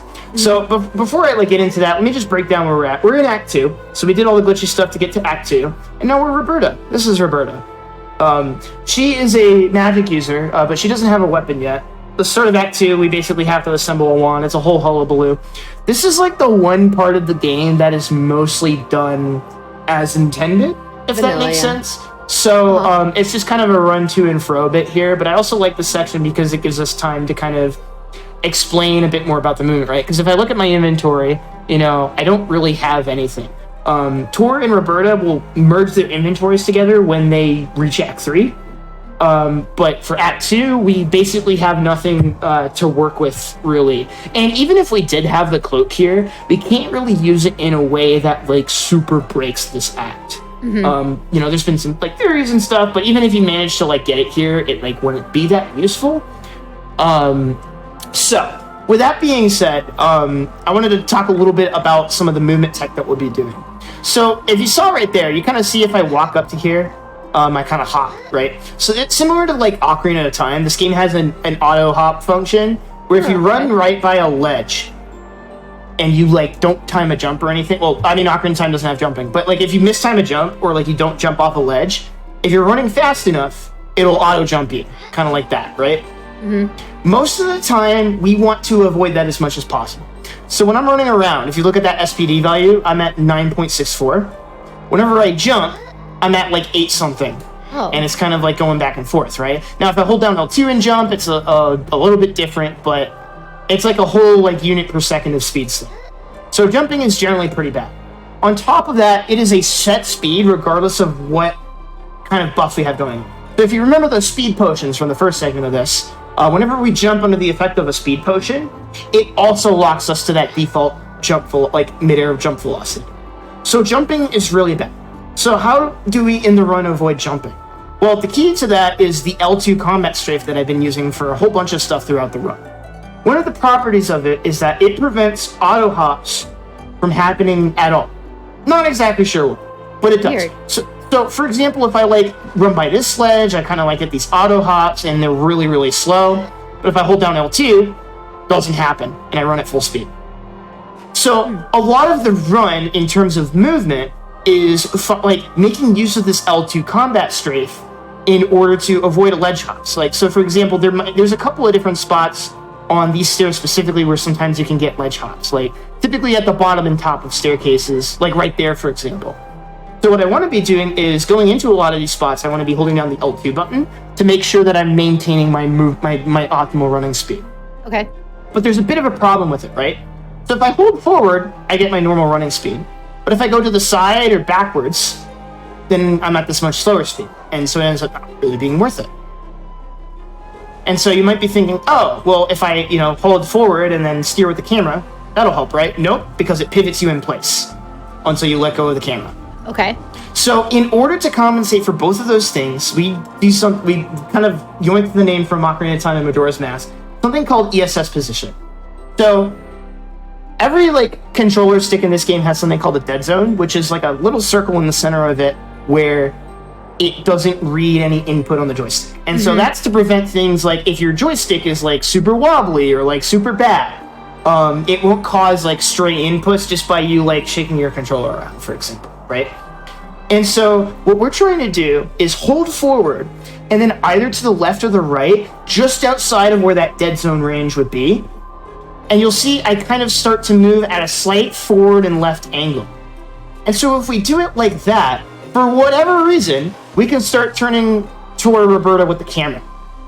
And so a lot of times when you see me running around, I haven't really brought it up because, I have to talk about all the other glitchy nonsense, right? But a lot of the times what I'm doing is I'm holding these very precise angles on the joystick in order to make sure that I don't accidentally pivot in place by turning the camera or going off to the side like that. Okay. And it's exacerbated by the fact that I'm playing on a third-party PS2 controller, which I don't have broken in yet. So all of my angles are just completely funky. So I'm going to beef it a little bit. I'm just going to be real with you. But whenever we're doing high up level any percent runs, that's something a lot of top runners really have to focus on. is those tiny little movement things, right? Hold on a second. So that's a common mistake that can happen sometimes, is you miss the tree branch.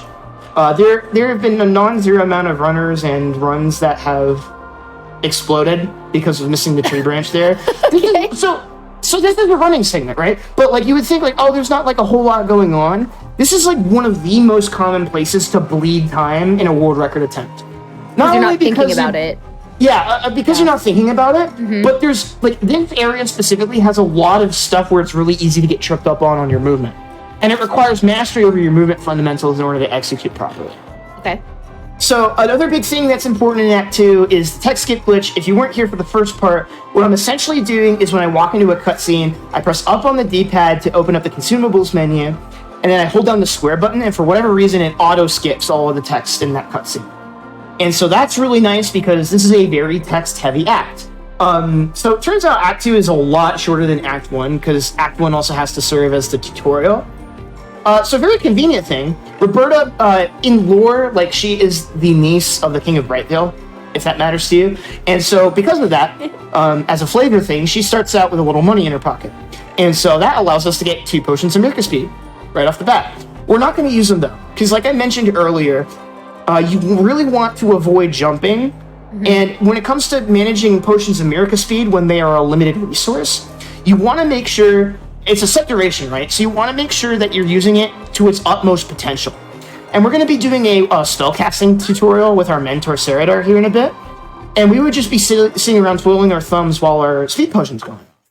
So we don't want to use it until after we're done with that tutorial here. Okay. So we got all of the 3 wand components that we need, and now we're going to go do that tutorial.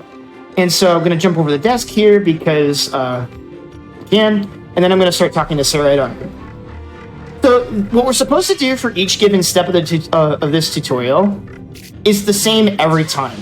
And so what I can do is the appropriate attack, open up the consumables menu, and then repeat the process, right?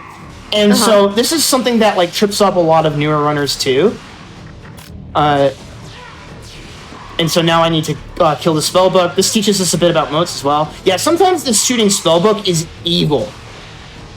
Oh my gosh. So, other like times you just hurts you. Yeah, and that's probably the most common place to bleed time in Act 2 is to the spellbook, because it's a little bit random, but in theory, if you position yourself the right way, it's fine. Now we're going to pop that potion as Mirka Speed, because we're going to be kind of running from story beat to story beat here. Again, I'm making use... So there's a bunch of spots around this like river and with these bridges and stairs and stuff where the game's going to try to auto-hop me. So it's really important that in like a lot of spots, I hold down the L2 button so that I avoid those auto-hops, so I make the most out of the 2 potions of Mirka Speed that we got here.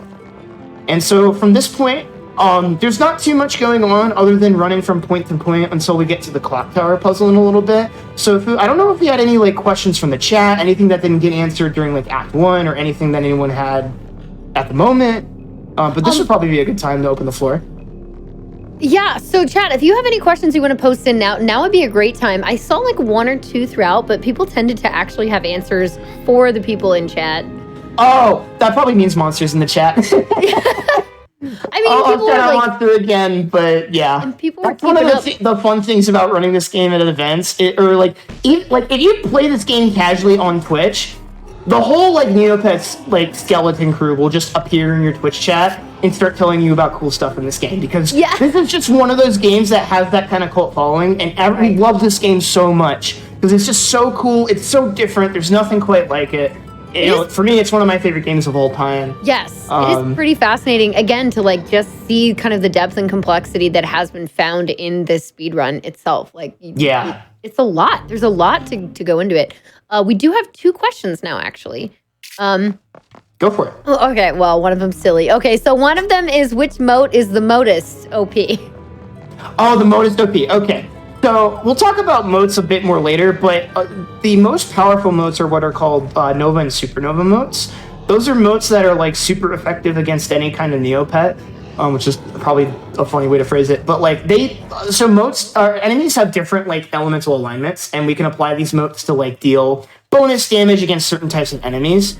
And the Nova and Supernova motes have like bonus damage against every enemy regardless of their type. So they're generally really, really useful.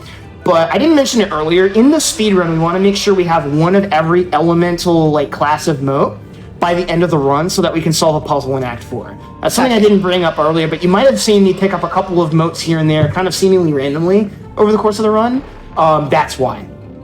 Gotcha. Now, while we're in sort of this puzzle segment here, you're going to hear Roberta grunt kind of aggressively here.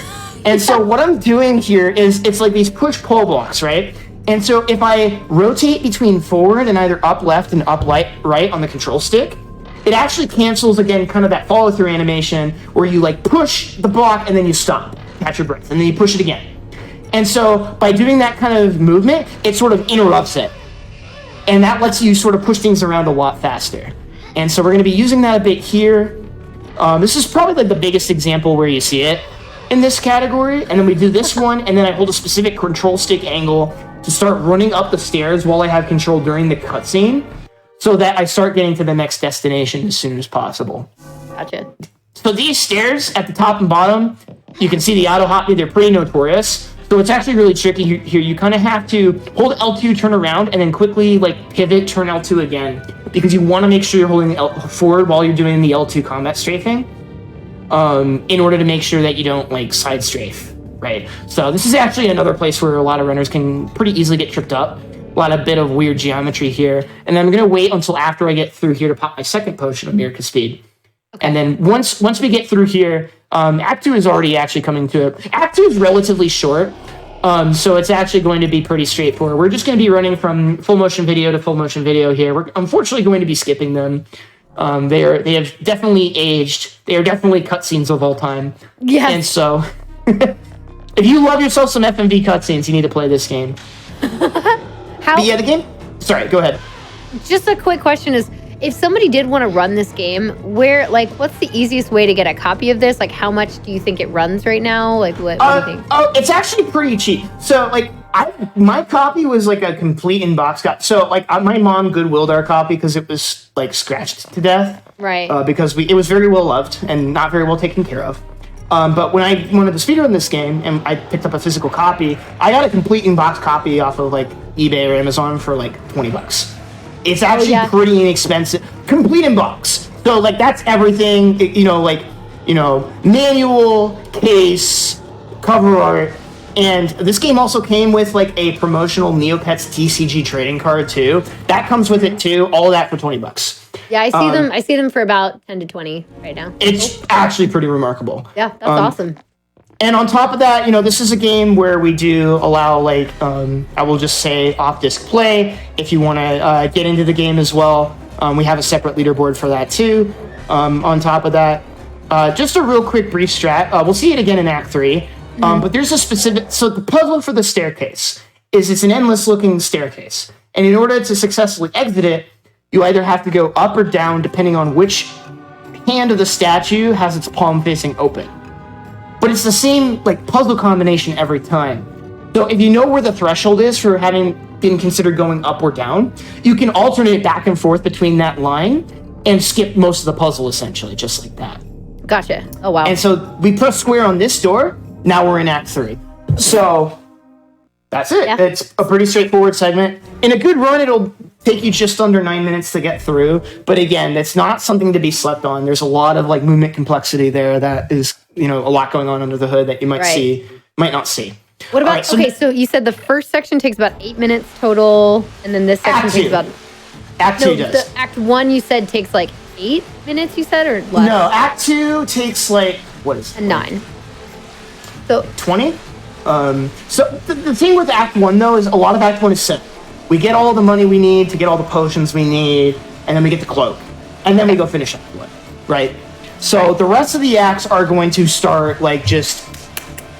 being really quick. Right in front of you, Gotcha. Right? Okay. So now I'm pausing here, because the enemies will murder me. So this is Act 3. Tor and Roberta have reunited, or have united for the first time. We have our magical potato sack back, if you haven't seen that already. You'll see what it does in a second.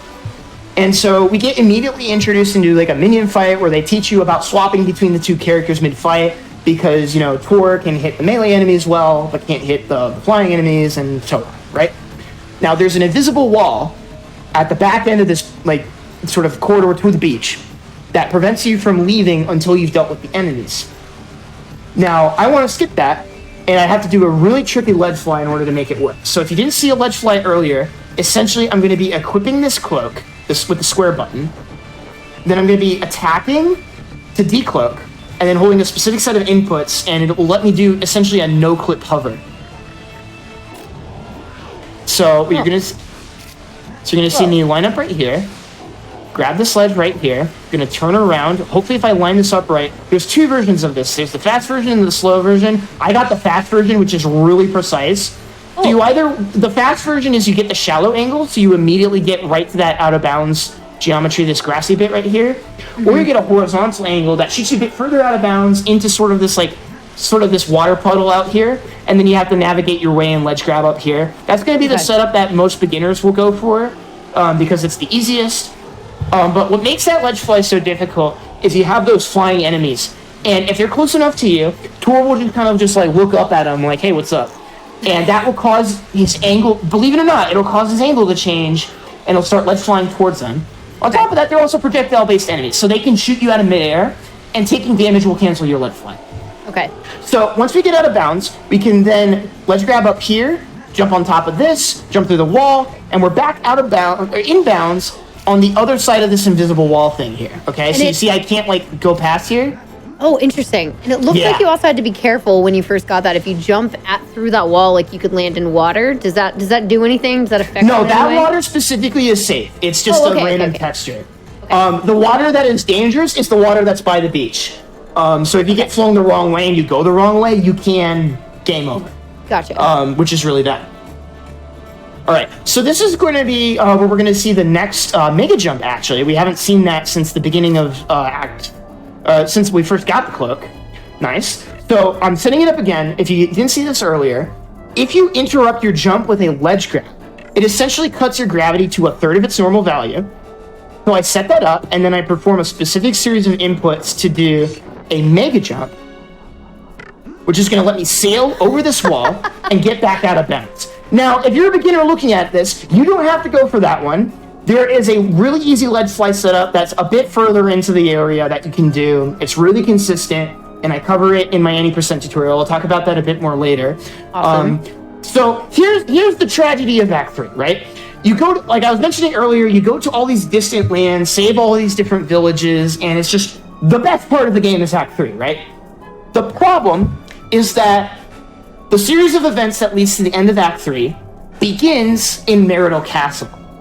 And if you remember from earlier, we have a way of, might as well be wrong warping into Meridel Castle. Mm-hmm. So we're going to skip like hours upon hours upon hours upon hours of content by doing the same sort of trick where I'm going to load in a leftover trigger to enter Meridel Castle that was left over by the game's developers. But we're going to be kind of taking a backdoor approach to it. So what you're going to see me do here, pop another potion. Again, I'm upwarping in specific locations here in order to make sure I load in the next area so I don't just start walking into no man's land, right? And so we're going to be upwarping here again. And this is actually a bit different from older runs. We used to set it up on Shadow Glen Woods right over there. But I'm looking for, so there's kind of this back wall over here. I'm looking for a specific spot in the texture of it, and then I'm going to run right through it. So I run between two loading triggers. And now this will look familiar if you were here earlier. There's the unloaded Meridel village with the castle in the background. I'm going to upwarp to this bit of geometry, just like that. Then I'm going to jump off of it, and then I'm going to race basically the PS2 loading times in order to get to the loading trigger before it loads in Meridel village. I'm aiming for just underneath the middle castle spire. You'll see it all happen again. It's going to lag really bad because it's going to try to load in the new area. And there you go. Same trick as before, but just doing it in a whole nother act. Now, even though we are in the same place, this part of the run is much different from when we approached it in Act 1. Because we got a boss fight to deal with now. And this is this used to be one of the scariest fights in the run. Because, I mean, look at me. I'm in a potato sack for an outfit. I have the worst shield in the game, the second worst sword in the game, and Roberta's not looking too much better, okay? It's like a Dark Souls run. Yeah, so we're gonna do some cheese. Is the best way I'd put it. So what I'm gonna do is I'm gonna jump and grab this railing. So I mentioned earlier that the angle that you get sent at a ledge fly is dependent on your distance from the ledge you're trying to do it off of. And when I grab that ledge, you see how it puts me super far away? That's gonna guarantee that I get a shallow ledge fly. But as soon as I clip through the wall, I touch down on the ground. If you get any kind of horizontal ledge fly at all, the game will crash. So you have to be a little bit careful here.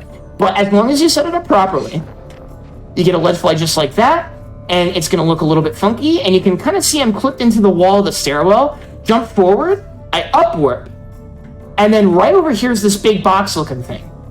If I fall down into here, this is actually the room for the boss fight that we're supposed to be doing a bit later. But as you might notice, something's wrong with them. And what's wrong with them is that their AI isn't loaded yet. So because we didn't activate all of the correct loading sequences and triggers yet, we're just going to be able to wail on them. Just like that.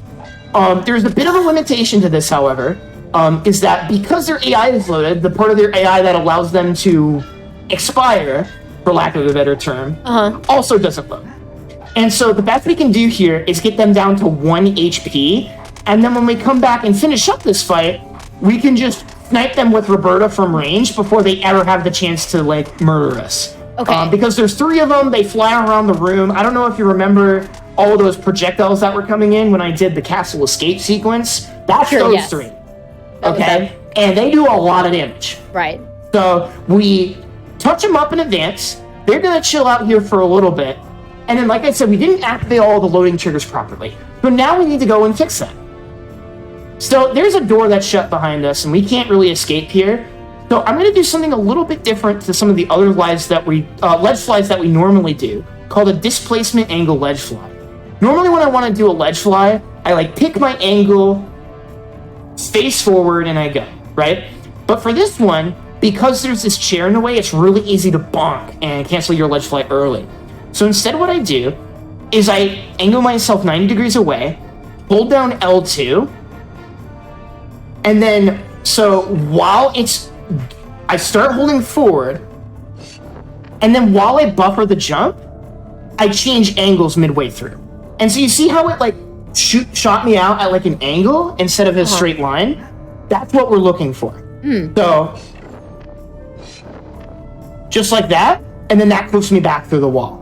Again, the Ottomans have really small little ledges to be able to ledge fly off of.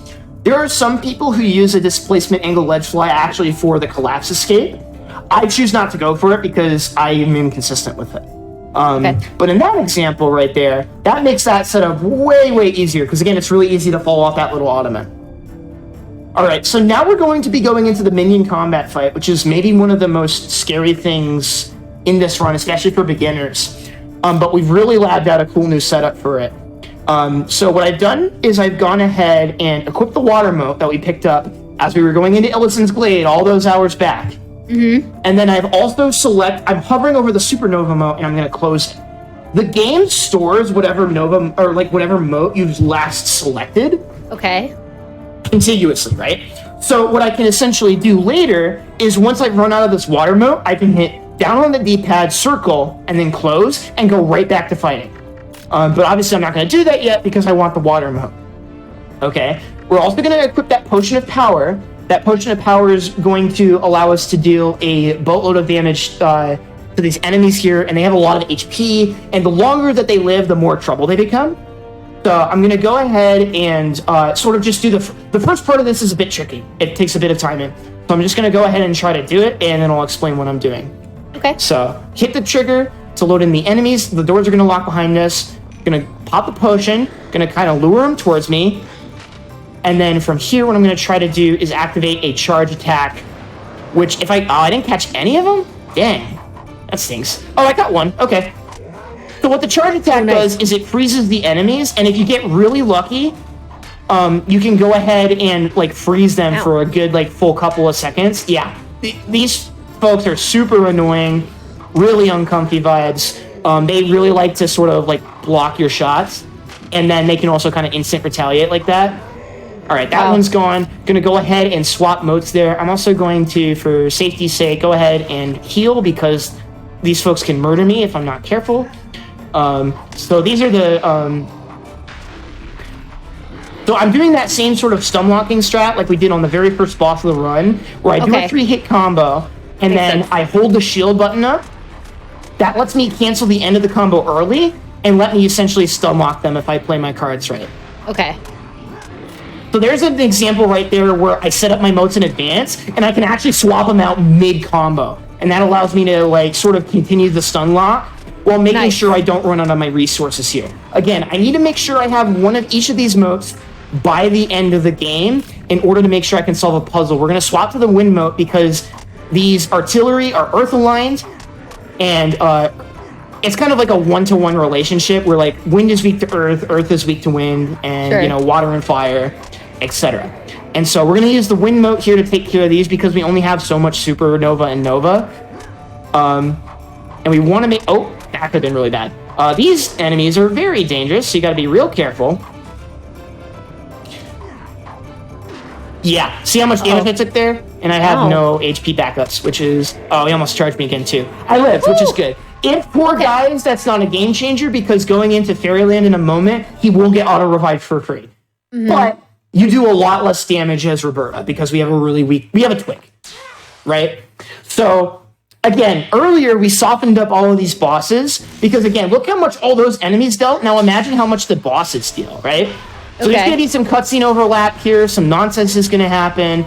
I'm going to be kind of doing these jump attacks while keeping them off camera just to make sure I survive. And then that's the fight. Just nice, because you only really needed to hit them each once. Yeah, except for the when I started jump attacking. It's really hard to get it into that range. Where it only takes one hit. And that puts us back into Fairyland. Wow. And so, now that we have speed potions, I get to do a really easy wall clip right here. Because we move so fast that we just wedge ourselves right in. You just run through. Yep. Perfect. So, fun fact. You can do that in Act 2 as Roberta. It saves like 2 or 3 seconds. And if you just barely mess it up, your run is dead. So imagine doing all that nonsense we did in Act 1 only to lose your run in Act 2 in the running segment. I know, right? Okay. So we're going to see another example of the endless staircase here. Again, I'm going to like a specific threshold on the staircase to satisfy the requirement for the puzzle, and then going the opposite direction. It's all predetermined. There's no randomness to it or anything like that. So if you know the directions to go, you can just speed through it, and it's honestly a lot more fun with the speed potion too. So you'll see. And if you look closely, you can kind of see the game flicker, and you can kind of see Roberta's character model freak out a little bit. That's how you know you've crossed the proper threshold. Okay? So then we take it from there, and then we're just going to be making our way to the end of Act 3. There's going to be like one little puzzle bit that we have to do, but there's not really anything technical going on here for a bit. So I don't know if we had any more questions that people had before we made our way to Act 4. But yeah. Let's see. Somebody earlier did. Oh, somebody was just double checking. Like, there's no reason to do any more of the infinite money dupe for the rest of the game. You only do it at the beginning, right? Yeah. And the reason why is we want to make sure we have just the bare minimum that we need to proceed with the run.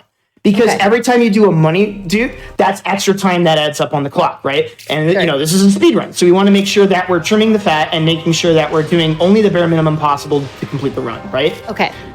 And so that's a big... yes, we also have had Monster in chat who apparently has a bot that pings them whenever somebody goes live with this game. Oh, yeah.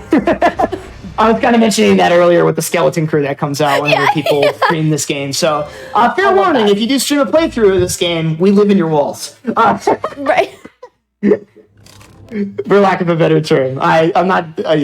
We just love this game. And, you know, sometimes, especially casually, there are some spots that can be a little obtuse, and we want to make sure that everyone has a good experience with this game, right? Right. Oh, so I did notice that in that cutscene right there, it looked like the two main characters, but with much, much better armor. Are you supposed to have armor similar to what they're wearing in that cutscene? You're expected to get better armor over the course of the game. Right. But they're pre-rendered cutscenes, right? So...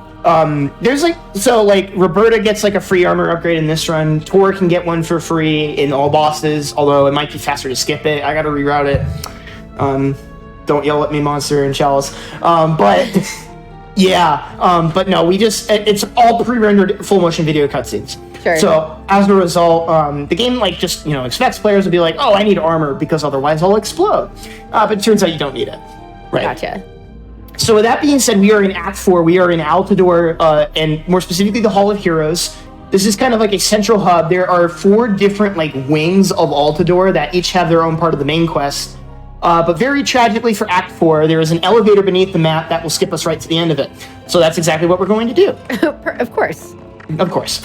So what I'm going to do is I'm going to do another ledge fly setup where I'm going to sword swing so I'm a specific distance away from the ledge. So this is another spot where if I get a horizontal ledge fly, the game crashes, but don't worry, we have a safety save here for that exact reason. I jump to reset my camera. If you look down here, there's the elevator shaft. Then we can just fall down right into it, and then it triggers the elevator. And we have just skipped 2 to 3 hours of game content alone. Maybe more. Yeah. Really big skip. So like I was kind of mentioning to you in the green room, watching the speedrun is a complete different experience from playing this game casually. Yes. So you're not ruining yourself on the experience or anything other than I guess technically the final boss or some of the bosses, but yeah. So there's a puzzle here where you have to go to all these different hallways and press buttons. I don't like pressing buttons because it's slow. So we're going to do the last mega jump of the run. This is the last bit of cloak tech in the run, actually. We're going to do a mega jump here. This is actually going to take us up and over the kill plane that normally surrounds that area and would actually give us a game over. It'd be really bad if we hit it. It used to be one of the scariest parts of the run because we used to do a ledge fly there. And if you did your ledge fly wrong, you would just die. So we do that to go over the kill plane, and then we kind of tilt ourselves to the side so that we can land back in bounds. Now, if you get far enough out of bounds, you will get saved. But if you fall out of bounds in that initial room, game over. Reset your run. Ooh, okay.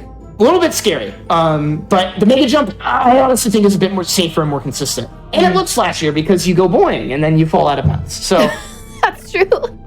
So I mentioned earlier that we needed one of each moat element in order to complete a puzzle. This is that puzzle. And so the way that we do this optimization-wise is that it's really slow to pop open the menu, select our moat, and then close it, and then swing our sword. Because the circle button, when we have this sort of menu open, equips or de-equips a moat. So normally we can't attack. But if you use the R2 charge attack button that we use to do the freeze attack, you can still attack while this menu is open. So what we end up doing is I'll go ahead and pop the potion, is I do all this fancy little menuing while we're running around here. So I'm essentially moving around with the stick and using my left index finger to operate the D-pad at the same time. And it's really fun to get good at. And then I equip the Nova Moat over our sword and shield once we're done there as the cutscene activates, and we are now at the very, very end of the game. We are almost at the end here, folks. So we've got this cutscene and then one more, and we're going to load into the final boss fight. Nice. Yeah, we're almost there. Yeah, wild. This game goes by quick.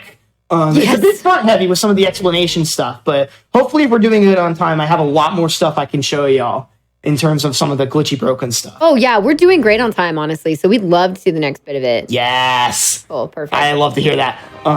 Because this is one of those games, as you've probably noticed by now, it's like Ocarina of Time levels are broken. And there's a ton of cool stuff that you would never see in a speedrun, or at least in any percent speedrun. That's really funny. Oh, bad luck. Okay.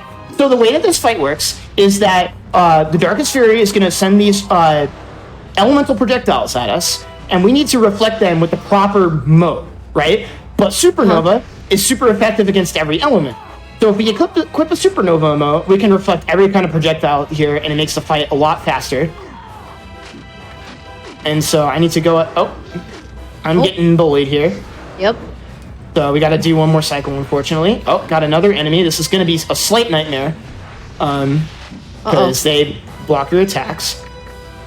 See if I can't live this. Don't worry. After this phase, it will auto-swap to Roberta. So then all we need to do here, once we got through that phase, normally that's a bit easier. These enemies are going to mob me too. Yeah, so I need to find my way through here. This is a little problem. Okay, we got it. And so now the Darkest Faerie is going to come down. We walk up to her, and that's the end of the fight. Well, how did you get... What? So when you have messed that up so many times, you know the backups. I'll just put it that way. So that's like the backup, right?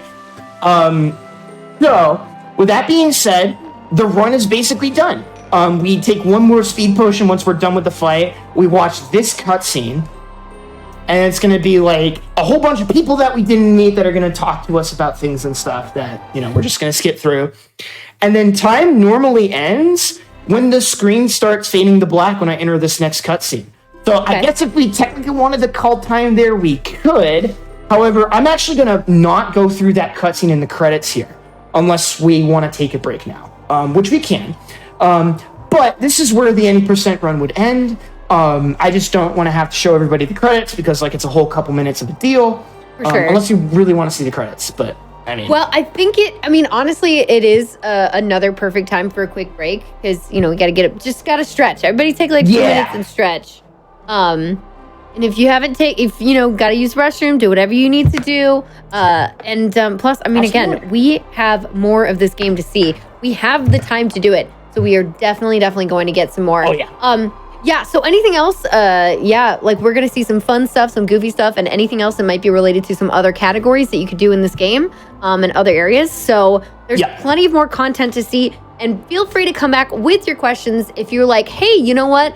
I haven't played this in forever. Maybe I want to speedrun it. Come back with your questions if you want to like get some refreshers on like some of the basic beginner strats. We could go over that as well. So we'll be right absolutely. back. Awesome. We'll be right back. Get your questions ready and be ready for some of the goofy things too. We'll be back in a minute.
Alrighty, and we are back with more Out of Bounds. Yay! I'm so excited about the title, about the name of the show.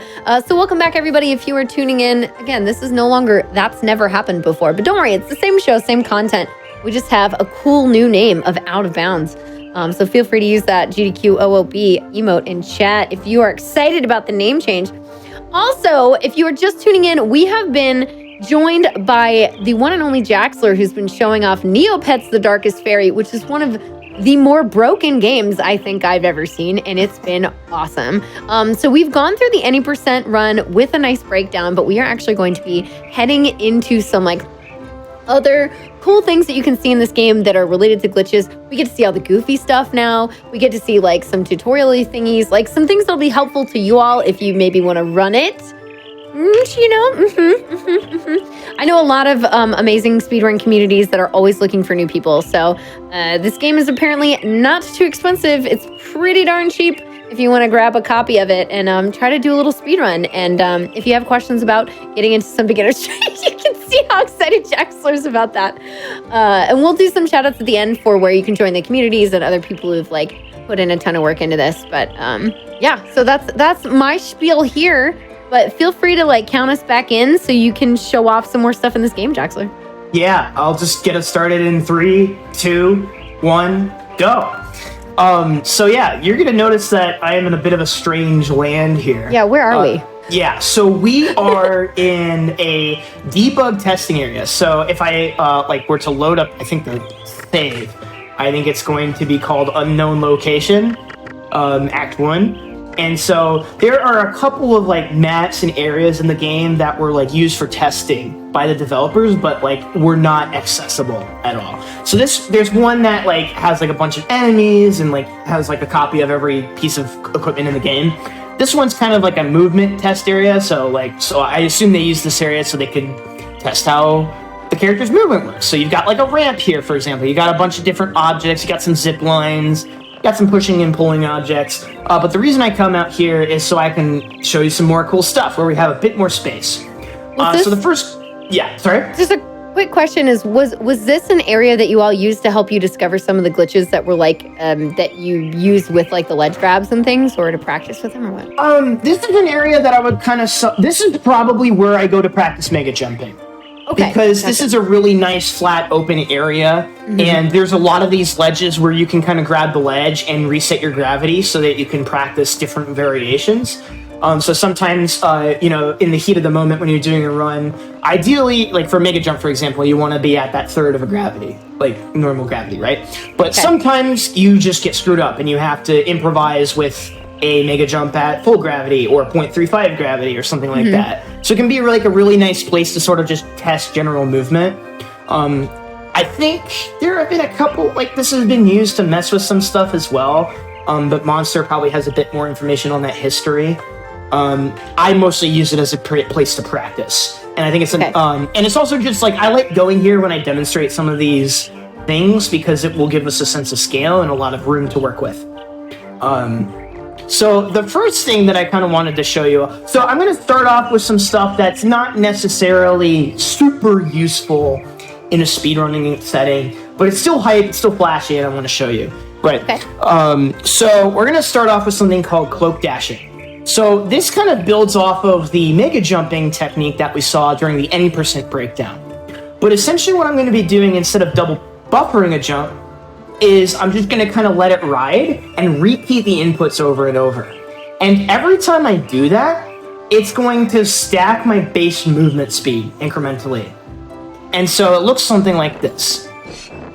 So I hold jump, get to the apex of my jump, and repeat the inputs. And now you can see my speed is starting to go way above even what our Potion of Mirka speed value is. We're at 36. Every time I do this, it adds about 10 units of speed. I beefed it.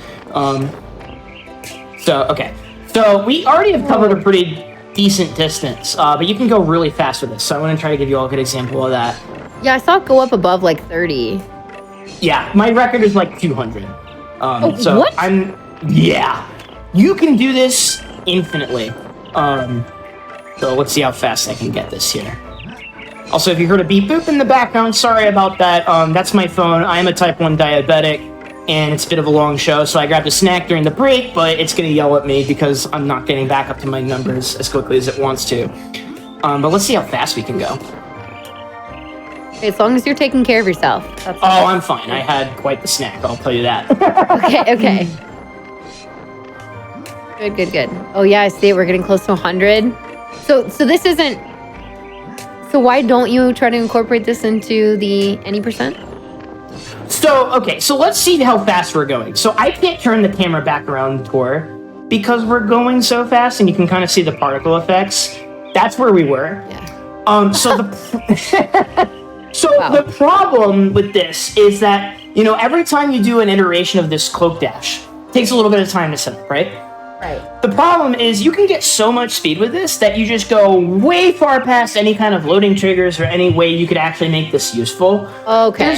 There's one theory that you can maybe cloak dash. So when we were in Act 3 and we got out of bounds to start to make our way back to the castle, there's a theory that you can maybe throw in some cloak dashes in there to save some time.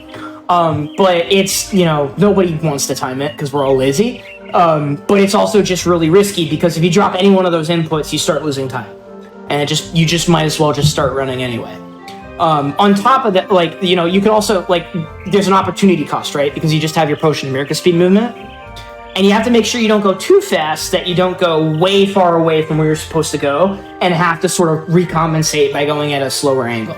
So that's kind of the limitations of seeing this in, a speedrun any percent setting. But you can do some really funny things. I didn't get enough speed to do it, but you can actually go so far that you clip through the skybox, and it's actually just one big, we're inside of a hollow sphere, essentially, with clouds painted on the inside of it, and you can go straight and face right through that, and it looks really funky. So I'm going to go ahead and reload this save, because it is going to take forever to get back. And I'm going to show you another kind of funny, more visual, just kind of party trick glitch here. But it kind of relates to something that you brought up really, really early on into the showcase with the whole y=0 going out into infinity thing, and I'll explain why. So this is the infinite moonwalk glitch. And so what I'm going to do here is I'm going to go ahead and set my gravity back to that third of its normal value.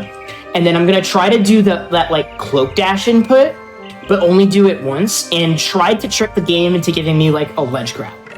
And this might take me a couple of tries, because it's actually a little tricky to... Let's see if we get it. Oh, I got it first try. We'll see if it continues going. So what's going on is we boosted up and over the ledge just barely enough for it to register us trying to grab the ledge. But we have so much momentum that we just sail right past it. So this is the walking animation that Tor does when he's trying to walk over and fall down to grab the ledge. But there is no longer a ledge for him to grab. So now he is just in an infinite state of swag because he is moonwalking infinitely. And so that's where we started. This will just continue infinitely. This is effectively a soft block. Similar to a ledge glide, this can be canceled if you hit certain floor spaces or hit certain bits of geometry. But this is essentially a soft block, but it looks really hype. But the reason I show you this is because we were talking about earlier how, in theory, the y=0 floor that's out of bounds, it extends infinitely.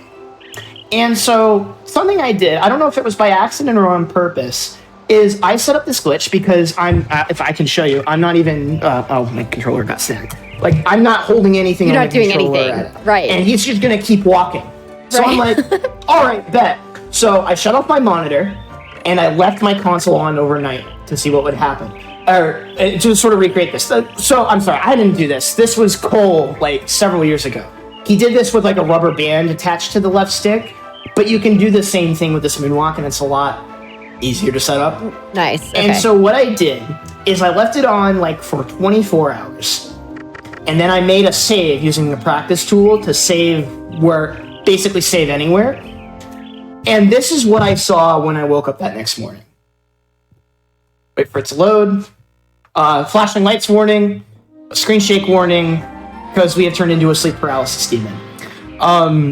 So we are a kaleidoscope now. This is what happens when you moonwalk to negative 859,790 on the z-axis. Whoa. So if you look at that stat up there, that is how far out of bounds we've gone. And so Why do we look Tor's like model, he's not okay, to put it lightly. So what's going on here is something called floating point rounding error. So most computers, when they like store those non-zero numbers, they use something called a floating point value. But when those numbers get very, very, very big, there's a sort of rounding error that accumulates. Not like the one that we saw with the text overflow, but a different kind that's just kind of inherent to floating point values. And so what ends up happening is like all of like the like, so like Tor is kind of like built out of a bunch of triangles that sort of roughly approximate like a 3D shape, right? Right. And so the problem though is those are represented by like a bunch of vertices, which are like the different points on the triangles. And so because these numbers have been blown out of proportion, the relationship between those triangles and those points on Tor's character model gets all messed up. And so that's why he turns into whatever this is. Yeah, so that's what this is. Again, this is obviously you would never do this in a speedrun because this takes like over 24 hours to set up, but it looks very funny. And so I always like showing it off, right? So hope you all enjoyed that. Another thing to add to your collection of nightmares. Let me hop over to a different save here and try to remember what I was gonna show next. Oh, where loop burrows. Okay, this should be the one. So one of the nice things about the practice tools, and which is why I really recommend you use them if you ever learn this game, is normally you only get 4 save files, but with the practice tool, you get another 99 pages of 4 each. So you get a lot of extra save files, and so I have a lot of this stuff already set up on save files, so we can kind of transition in between the two super duper fast. Perfect. So this save file specifically has a very particular setup. Roberta is knocked out, and so I can't swap over to her, right? She is out of HP. Okay. But in the game, there is something called a potion of revival that revive your knocked out character to full HP if you still have one standing. And so what you're going to see me do is something called a revive warp. Now, this is actually a glitch that is applied in other categories. So like there's one ones? called no cloak, which is an alternate any percent route where you're not allowed to use ledge flying, mega jumping, or get the cloak of heroes at all. You skip it. It's also used potentially in like a future sort of quasi 100% route. Okay. Because there's like this one spot in Altador where you just can't get a good ledge fly to get out of bounds anywhere. And you'll see what the revive warping does in a second. There's 2 variations of it. I'm going to show you the funnier one. So all I need to do to revive warp is I have the potion of revival equipped. And then all I need to do is press triangle and then hold select. So I beefed it because I was talking over it, so I need to reload the save real quick. But essentially what you'll see if I do this right is you'll hear the sound effect that you just heard for reviving the character, but it'll let me hit select. And that will cause some nonsense to happen. So give me a couple of tries to get this to work. I need to hit select first, sorry. So whenever you hit the select menu button, it lags the game. So you can actually like input, I have the inputs reversed, sorry, it's been a little bit. But you can essentially like lag the game and then press triangle, and then that will cause sort of you to start the revive process while being able to open up this menu. Yeah, there we go. So you see how the screen completely whites out? You can't see through it all? Mm-hmm. The game is in the process of trying to revive Roberta. And so what happens then, if you then load a save file that you already have set up, then it will transfer properties of that file you started from into the save file you're loading into. So I need to go ahead and find a specific save file that I use to show this off because it's, the funny. Let me see if I can't find it. It's buried in here somewhere. I think it's the smeared outskirts one. This one should do. So, like I mentioned earlier, Act 1, Tor exclusive, right? You only play as Tor. Act 2 is Roberta exclusive, right? And then they all combine together for Act 3. So what I've done with this glitch and with the save files that I have set up is I have teleported Roberta into Act 1. Weird. Now, which is weird. Now, if you played this game at all casually, that is mind-blowing. That is not supposed to happen at all, ever. That is cataclysmically funny. Now in a speed, sorry, that's my phone again. I put it over on the shelf over there, so I'm a little stuck. But okay, so Revive Warping has a bunch of different properties depending on how you set it up. The main two factors are the character that gets revived and the character that set up the save file that you're warping into. Okay? So in this instance, so Tor created the save file, and I'm warping in as Roberta. So what it does is it allows me to take the Roberta character over and like overwrite where Tor was, essentially. And so that's how we get Roberta in Act 1. Now, if you do it the opposite way, where you revive the character that set up the save file, it will take the coordinates from where, like the XYZ coordinates up at the top left, or top right, where you performed the glitch, and apply them to the new save file that you're loading in. So that's where it becomes really useful for things like No Cloak, where it's another method of getting out of bounds. Because normally, if you like take somewhere like where I set up the glitch and apply it to a completely different map, those coordinates, you're cataclysmically out of bounds. Okay. And so that's how the No Cloak route honestly gets around a lot of the issues of getting out of bounds. That's how that category does the Sisters boss fight cheese strat that we did, is they can actually teleport up and out of bounds. And obviously that's a lot slower, but that's how they do it for that category. In the 100%-ish category, this would let you teleport to the end of a section that we don't have a really good way of clipping back in bounds with. So, why did I do it this way, where I just do the funny party trick of getting Roberta in Act 1? Well, there's something really hilarious you can do with Roberta in Act 1 if you set this up. So this save file specifically is set up like before we've had the package, like before we've entered Meridel for the first time. And if you remember, there was that cutscene where like Tor's like, and he gets robbed by the two thieves. Okay. And so the issue is that Tor has a specific voice file that's supposed to play during that. It doesn't always play, but he at least has one that is supposed to play during that cutscene. Roberta doesn't. And so that ends up causing Roberta's audio to break like really, really bad. Uh-oh. And so, not like bad, but as a result, it like can't find the right audio file it's supposed to find. And so as a result, something very funny will happen once we get through this cutscene here. Okay. So we have to wait a little bit here. This is a long setup for a really silly little gag, but I promise it'll be at least kind of worth it. So you're gonna see Roberta walk up here. Her like animations don't look quite right. Right. Well, because she's not supposed to be here. She's not supposed to be here. Right. Yeah. And also the voice dialogue lines don't play because, you know, different character. So now that we've seen that cutscene, what did that achieve exactly? Well, I mentioned earlier that Roberta's audio breaks. So now that I have this set up, every time I jump as Roberta, it makes an alarm clock sound.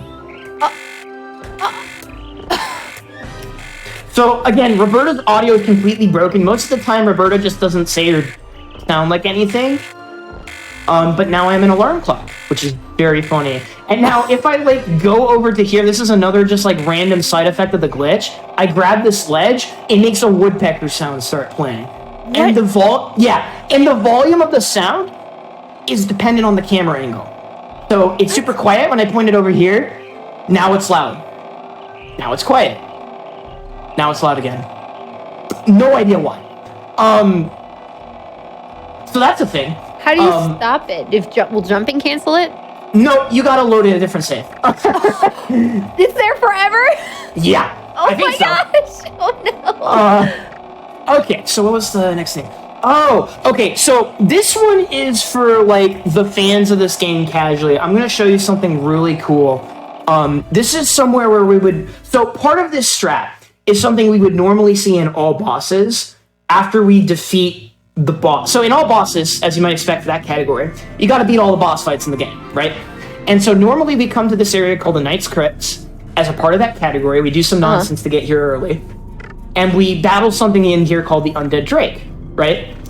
So in like the old school any percent run, we would actually use this passageway because this is like the intended way to get to Meridel Castle in Act 3. You take the sewers. And so we had a ledge fly strat that we would use in order to skip the boss here. And so that's what I'm going to do because he is a very angry guy. He is very, very grumpy. So in order to kind of pacify him, what I'm going to do is walk over to the ledge here. He's going to yell at me, and he's just going to not bother me. He's okay now. And so now what I'm going to do with this setup is I'm going to grab this ledge that looks funky, and then I'm going to attempt to do a ledge fly. This one might take me a couple of tries because it's really easy to like fall into the pit and game over. This one looks good though. As soon as I make contact with the wall here, I need to jump, and then I get the ledge grab. So that's the tricky part. Not out of the woods yet. And so the reason I show you all of this though is because we're going to go somewhere super cool that not a lot of people have seen before, and it's not accessible if you've played this game casually. But it'll blow your mind once you see it, I promise. Oh, so new area, kind of. So to spoil it, completely new area that didn't make it to the final game. It's almost finished, but it was left over in the game's data. Oh, and there's a way to get there. So I'm showing y'all how to get here, okay? Okay. For the casual fans out here, there's also gameplay of this entire area. We're not going to go through the whole thing because we probably don't have time, but I'm going to show you how to get there, okay? So what you do is you can either beat the boss or do the strat that I did. You pick up the wand, and then you set up a ledge fly at about this angle at this distance. If you need help with it, let me know, okay? And then you do the ledge fly, and then you bonk into the sack of gold coins here, and then that's going to let you stay out of bounds without, like, ledge flying into Abyss. There's a lot of funkiness going on back here. You'll want to do this in Act 3, and that's because your camera will get stuck. So what I do is I jump, stop moving, swap to Roberta. This will get my camera unstuck, and now we're all the way up here. So down there, that's where we were. What?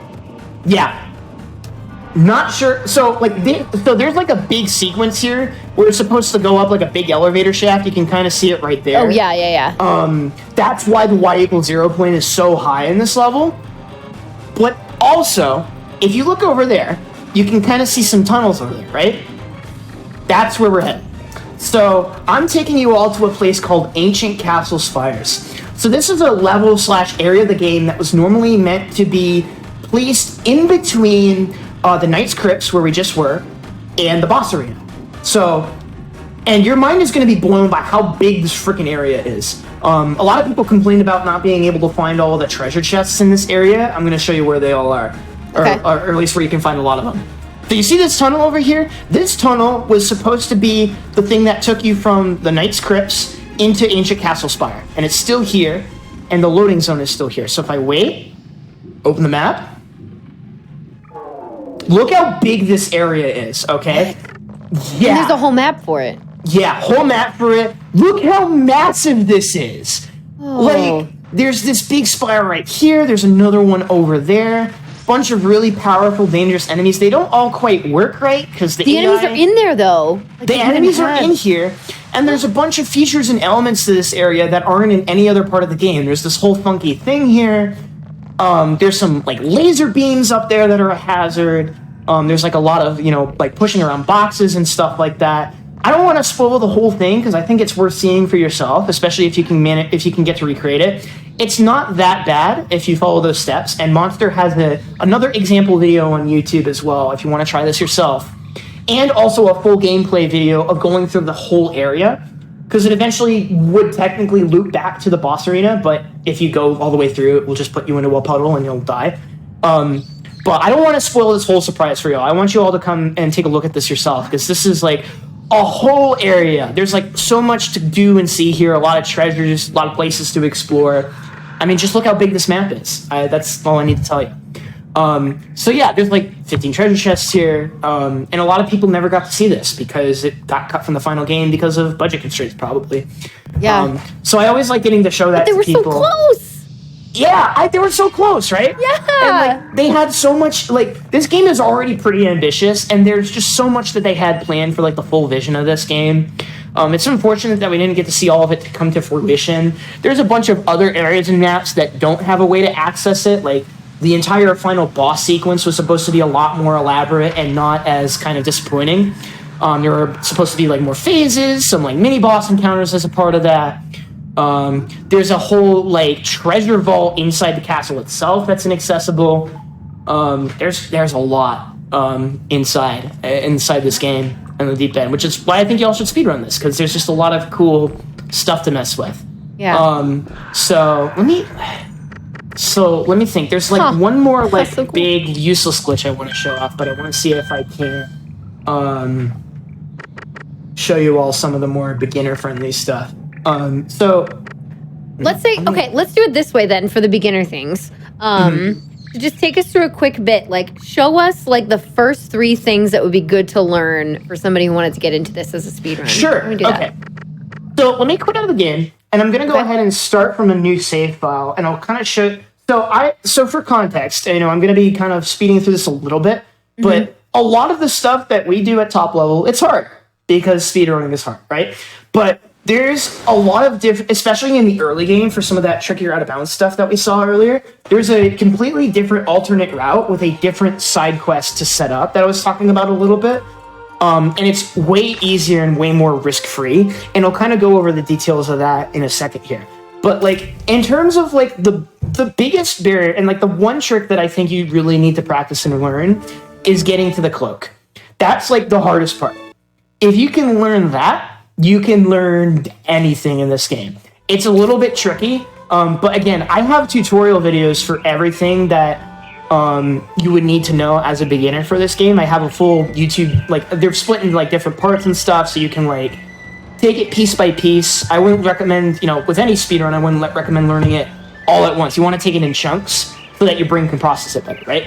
But when it comes to the early game especially, there's a lot easier of a route that beginners can take. Because a lot of times I think a lot of people get stumped by the Shadow Glen Woods portion.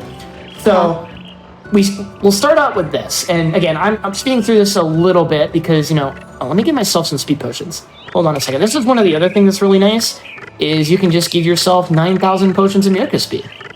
So let's do that, shall we?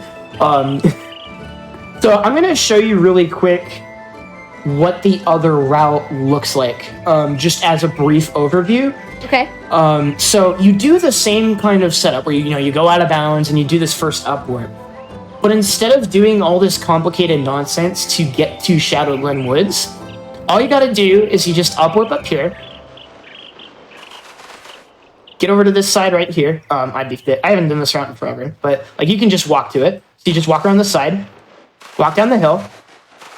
There's a little bit of an invisible wall nonsense here, but you just get down the hill and you just jump through, and that skips the tutorial. And nice. it's like that straightforward at first, right? And so typically what the beginner route does in terms of setting up the infinite money glitch, which I also recommend you learning because it's funny. So if you go down into the thief's caves that are down that passageway there's a chest really close by in there that gives you a golden rose. If you give it to this guy, he'll give you 500 Neo points. Then you take that 500 Neo points and you buy that sword that we bought earlier. And then there's an arena in Meridol Village that you can fight. I can actually, if you want, I can walk through this whole thing real quick. I don't know how much time we got, but like essentially, and the reason I like to show this to people is that the out of bounds is easier. And it's a lot easier to do the money duping as well because you're talking to a signpost with one line of text, right? Okay, so there's going to be a cutscene here. So the TLDR is you do that simple little bit out of bounds bit, buy a sword, and then you do the first 2 arena fights. Okay. And then once you do the 2 arena fights, all you got to do is hold X, walk up to a specific sign, and just talk to it over and over. And it's just that easy. Right. So like that's an example of like a way that you can make the run easier on yourself. There's a couple other different setups for like specific, ledge flies and specific minutia that I could go like, you're talking about in the break until 3 a.m. But I don't know if that's super helpful, if that makes any sense, because, like there's a video reference for it and I would be skimming over it, right? But I don't want this game to come off as like super intimidating, right? Because, like, I think in a lot of ways speedrunning is one of those things where it's like the people who work the hardest are the people who succeed the most in the hobby, right? And, I mean, you could just do it once and be happy and be fine, or you might be like me and you want to, grind the game super hard. Sure. But, like, what I'm trying to say, I guess, is it's like this game is a lot more accessible than it might look. Yeah. And like I was saying earlier, there's a big discrepancy between how complicated everything is under the hood and actually performing it, right? Right, exactly. Because for money duping, I'm just talking to someone over and over, right? Right. You don't have to know all of this stuff that I just talked about. right? The nuances, like the things that you were going over for the show were to like explain why, like how and why these things happen. But it's different than like the execution of doing them. It's a lot more, like you're saying, like accessible for people who want to get into it. Yeah. Give it a shot. Yeah, for sure. Exactly. Yeah. Yeah, and like I said, I think we're getting to the point where we're just eyeballing setup time. There's one more thing I wanted to show off at the end. Yeah, let me see real quick if there's anything else. Isn't there a treasure chest you need to get in Horse Farm as well for this route? Oh, I think you do. Yeah. Yeah. So there's a treasure chest that you can get in the family farm. I forgot to mention that. It's been so long since I've run that route. It was like several years ago, so I just completely whiffed. But like I said, the tutorial videos I have on my YouTube basically go over everything step by step. We'll have all of that, yeah. And we'll have all of that information for you. So we'll talk about all of that in just a little bit. But first, it looks like we have a big kind of like last hurrah. You want to show off? Is that what you So this is probably one of my favorite things. This was another one of Monster's like big finds. Just really, really cool glitch. This one might take, the reason I'm kind of like taking a little extra time than I normally would is this is a little bit difficult to execute on the input side. It's like I'm kind of doing a mega jump, but instead of doing the select button, I'm doing the start button. And so because of that, I kind of have to wrap my like index finger all the way over to the start button to hit it, which is on the right side of the controller. And if you're not used to it, you know, like me on a third-party controller, it's a little funky, right? Okay, So the setup. So this glitch is a form of text storage, and this is a glitch that sets up the big thing I want to show you. Okay. This is text storage. Let's go. So this is what the goal of this is, to keep a text box on screen and be able to move Tor around. That's the goal of this glitch. And so the text boxes I use for this are important. Similar to the money duping that we did earlier, the text boxes, their sizes and their alignments and things like that, and also more specifically the levels that we load in a second, all contribute to making the setup possible. I don't have the fine details like I did with the money duping setup like I described earlier, but I know how to do it. So what I'm going to try to do is do kind of like sort of those cloak dash inputs in a bit of a different way, such that I talk to, I basically initiate the dialogue mid-air while I'm in a grounded state. That'll cause Tor to fall mid-air during the text box. And if you keep holding the direction during that, you can keep running around. And so that's what I'm going to be trying to do here. And it's really tricky because the NPC here moves around. And he's, luckily he's on the taller side, so we'll see how quickly I can get this. We're going to wait for him to, he has a bunch of different positions he moves into, so I'm going to wait for him to stop, and then we'll see how many tries this takes.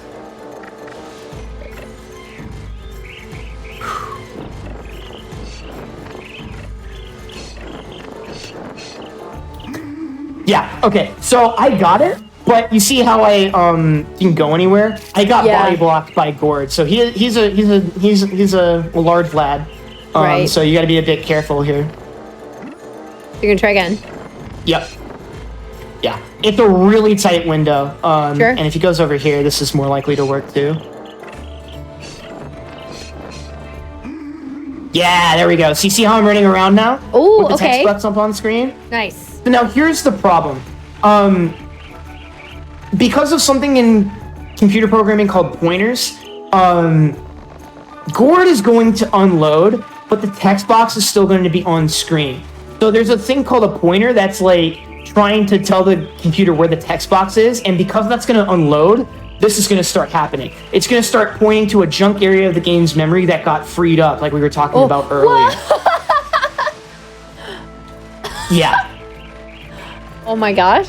And so it looks like this. And you know, I usually say things like that too. Yeah. And so that's the first part. We're going to do this twice.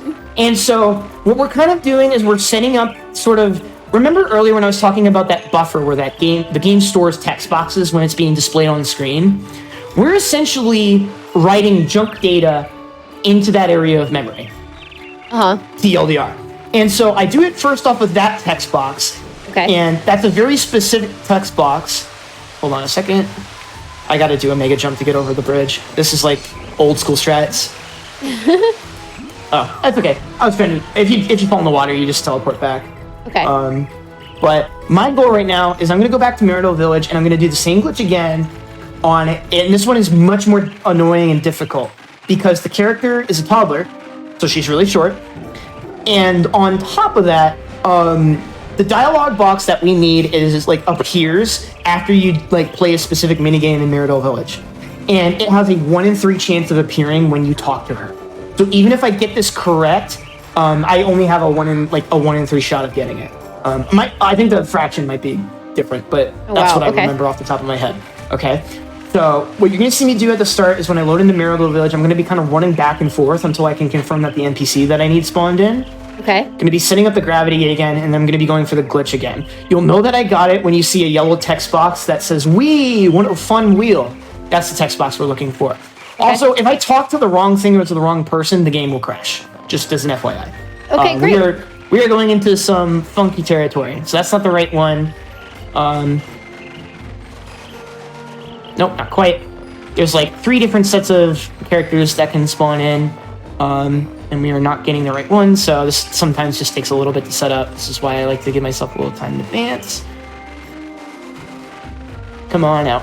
There she is. So, the brunette right there, she's the one I want. So let's see if I can't hit this. And she's walking constantly too, so.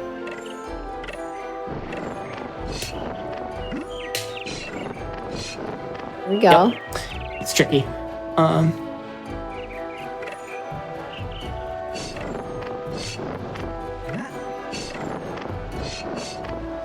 Yeah, so you see I got it and it didn't work. So okay. like, I landed on her, but I also got the wrong text box too.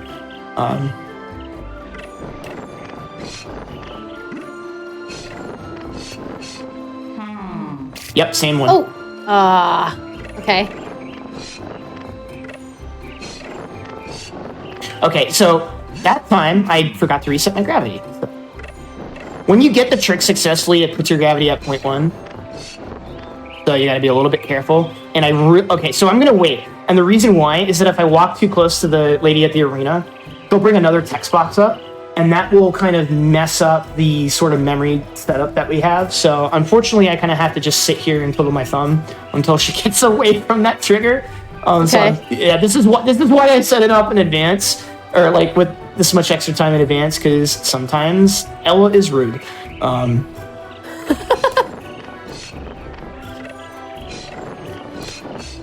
There it is. So see how it says, "We, what a fun wheel." So we got the 1 in 3. And so now we're good to go. So now we're gonna go ahead and leave Marital Village, go through Marital Outskirts, and we're gonna go to Illison's Glade.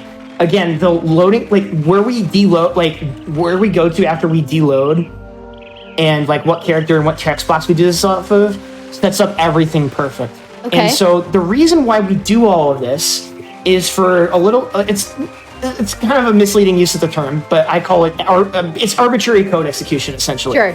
So what we're doing, remember when I mentioned those escape sequences? Well, there's an escape sequence that's registered in the game's files. That's a debug thing that was never used in the game at all, and we just wrote that back into the game's memory and made it usable. Oh, so you're going to see me wander into here. You're going to see the text box scroll. Once it's done, wait for it. Boom. So as you might be able to see, some things have changed. The sky is dark. I have a bunch of new gear. Oh. I have some money. I have all of these new consumables that you never saw me pick up. Yeah, you get some money too, but I have like infinite money because practice tools. Nice. The other funky thing too is that the game currently thinks it's in Act 2 right now, which does not make any sense, okay? Like, Act 2 was when we were with Roberta and that short little bit in Fairyland where we were kind of just, running around doing our thing. And then when we come back here, it's Act 3. You are normally never supposed to be in Act 2 here. So this is basically a soft bug. But at the same time, it's like arbitrary code execution, which is like, to me, really, really cool. Yes. Essentially, we're taking, we basically set up the memory in a certain way where it lines up such that there's that escape sequence that was left over in the game's code is at the end of that sort of jumbled up text box that we wrote ourselves. That's so cool. And by setting it up all properly, we get that text box to read all the way through, and then it executes that line. And so, like, it's weird because Act 2 in Overworld is like a weird hybrid of Act 1 and Act 3. There are some Act 1 things that don't work. There are some Act 3 things that don't work. So, like, if I go over here, there's going to be this, like, shadow wall where it's normally supposed to be there for Act 3, but it's Act 2. It's just really funky. It's really, really weird. Yeah. I want to give a huge shout out to Monster 860. Again, I've brought her name up like 5 times during this tonight for basically figuring this out all herself. She did kind of like another brute force sort of thing, I think, if I remember correctly, to figure this out. And it's really cool to be able to show this off in front of people on the GDQ channel. But yeah, that was like the last big thing I want to show off because I think Arbitrary Code Execution is pretty hype. That's super sick. Oh, so one thing I'll mention, you might be wondering why don't we have a credits for it? So the setups for this are so specific that we don't really have a setup yet for like an escape sequence that would set the credits flag or anything like that yet. In theory, there is an escape sequence that could do it. It's just a matter of could we find a way to line it up, and that currently does not exist right now. Okay. So this is the best we got in terms of Ace. But it's Ace. It's cool. That's what I think. That's awesome. Dude, I love that. I mean, like, it's funny. You're like, oh, yeah, this is kind of like Ocarina of Time in this way or that way. And I'm like, yeah, there are some parallels. But not only parallels just, like, in kind of how the game works, but also, like, in the things you can do. You're like, oh, here's some Ace. And, like, here's some, like, with the, you know, with the ledge grabbing, with the auto hopping, and, like, how you can kind of change that. And I don't know. It's just a cool experience. This is, like, so much more in-depth than I ever thought it would be for this game. I love it. I love it. All right, well, awesome. Thank you so much for showing all of this off, Jaxler. Now, for those in chat who have made it through to the end of the show, I'm sure you've had a great time. I know you've had a great time. I don't even need to ask, okay? You need to make sure that you're going and checking out Jaxler's other content. Please let us know where we can find you, like your Twitch, anywhere else you have content, and then tell us about the speedrunning Discords or things that everybody could join for this game. Yeah, so I'm most active on Twitch. So like I do run this game, but I also run like a whole bunch of different stuff. Kind of when we were talking about in like the intro interview bit, I really love these kind of weird games from the early mid 2000s that are underloved or underappreciated. Because my whole goal with speedrunning is to expand the definition of what speedrunning can mean to people. Because I feel like a lot of times people see speedrunning and they think, oh, I got to run this really popular game, or that's what people do, right? But you can speedrun anything. Right. And there's so much more speedrunning to be done, right? So that's kind of what I'm all about. If you're interested in that kind of stuff, I stream my speedruns on twitch.tv/Jaxler1. I have a bunch of... I haven't really honestly been running this game lately because I got a time I'm really happy with, but there's a whole bunch of other games I've been working on. Pumpkin Jack, the SpongeBob SquarePants movie. I'm going to be working on Chibi Robo over the course of February and just sort of getting some other more obscure games routed and ready and run. So if you like obscure speedruns and speedrunning in general, then check me out at Jaxler1 on Twitch. Awesome. On top of that, if you're interested in running the game, period, any kind of interest whatsoever, it's linked on speedrun.com, but I have a full series of YouTube tutorial videos covering the entire beginner route. So it'll go over all of the basics, the bare minimum that you need to get yourself up and running with this game. Like I said earlier, it might look super daunting because I did a bunch of really hard stuff, but that, it's really accessible and easy to get into. Yeah, and the run's not super long. Yeah, I would say either. So yeah, your first run might take you an hour 15, hour 30 if you're like struggle bussing, but like it's a lot less to bite off, if that makes sense. Like it's a lot less of a commitment, I guess, if that makes sense. On top of that, I guess so that's on my YouTube as well. I also upload my PBs there too, if you care about those. Yeah, so if you want to get into speedrunning this game, check out that. Our speedrun.com leaderboard page has a ton of resources. That's where you can download the practice tool and get that running up on your console. I have a tutorial for setting that up as well. That's also where you can find a link to our community Discord. You don't have to be a speedrunner to be in our community Discord. We've got a lot of people who are interested in modding or just talking about the game or Neopets in general, fan art, all sorts of stuff going on in there besides just speedrunning. So if you're at all a fan of this game or Neopets in general, come hang out with us. We'd love to meet you. Yeah, I guess I'll just last but not least go into some community member shoutouts in more chronological order. I want to shout out Cole Quill, Cole Quill was the like OG runner of this game back in like 2014, 2015. He found like a lot of the original tech, like the ledge flying and some of like the river walk we did and some of like the original out of bounds stuff. And he's awesome and he's a good friend. And shout outs to him for basically being the reason why we're all here. Again, I want to shout out Monster 860. She has put so much work into this game, and she's responsible pretty much for bringing the world record down from an hour 22 to 40 minutes. Wow. With all the discoveries that she's found, as well as just all the general understanding that she's contributed to how this game is set up, because it's a little bit funky, as you've seen on the back end, right? And she also wrote all of our speedrun practice tools as well. And she is just an awesome person in the community, and is just super supportive of anybody who's playing this game. So super shout outs to Monster as well. And then also shout outs to Charles, who is also really good at this game and has been kind of working more on the optimization side, finding little extra time savers and like working on no cloak stuff as well as Monster. So shout outs to the three of them as well. Shout outs to the whole Discord as well. Anyone who's came by to drop by the showcase tonight. Y'all are the best. We really have a great community around here. So really appreciative of y'all for supporting me. Awesome. Okay, well, there you go. There you have it. You have plenty of tools, resources, and things you can look up and watch and join.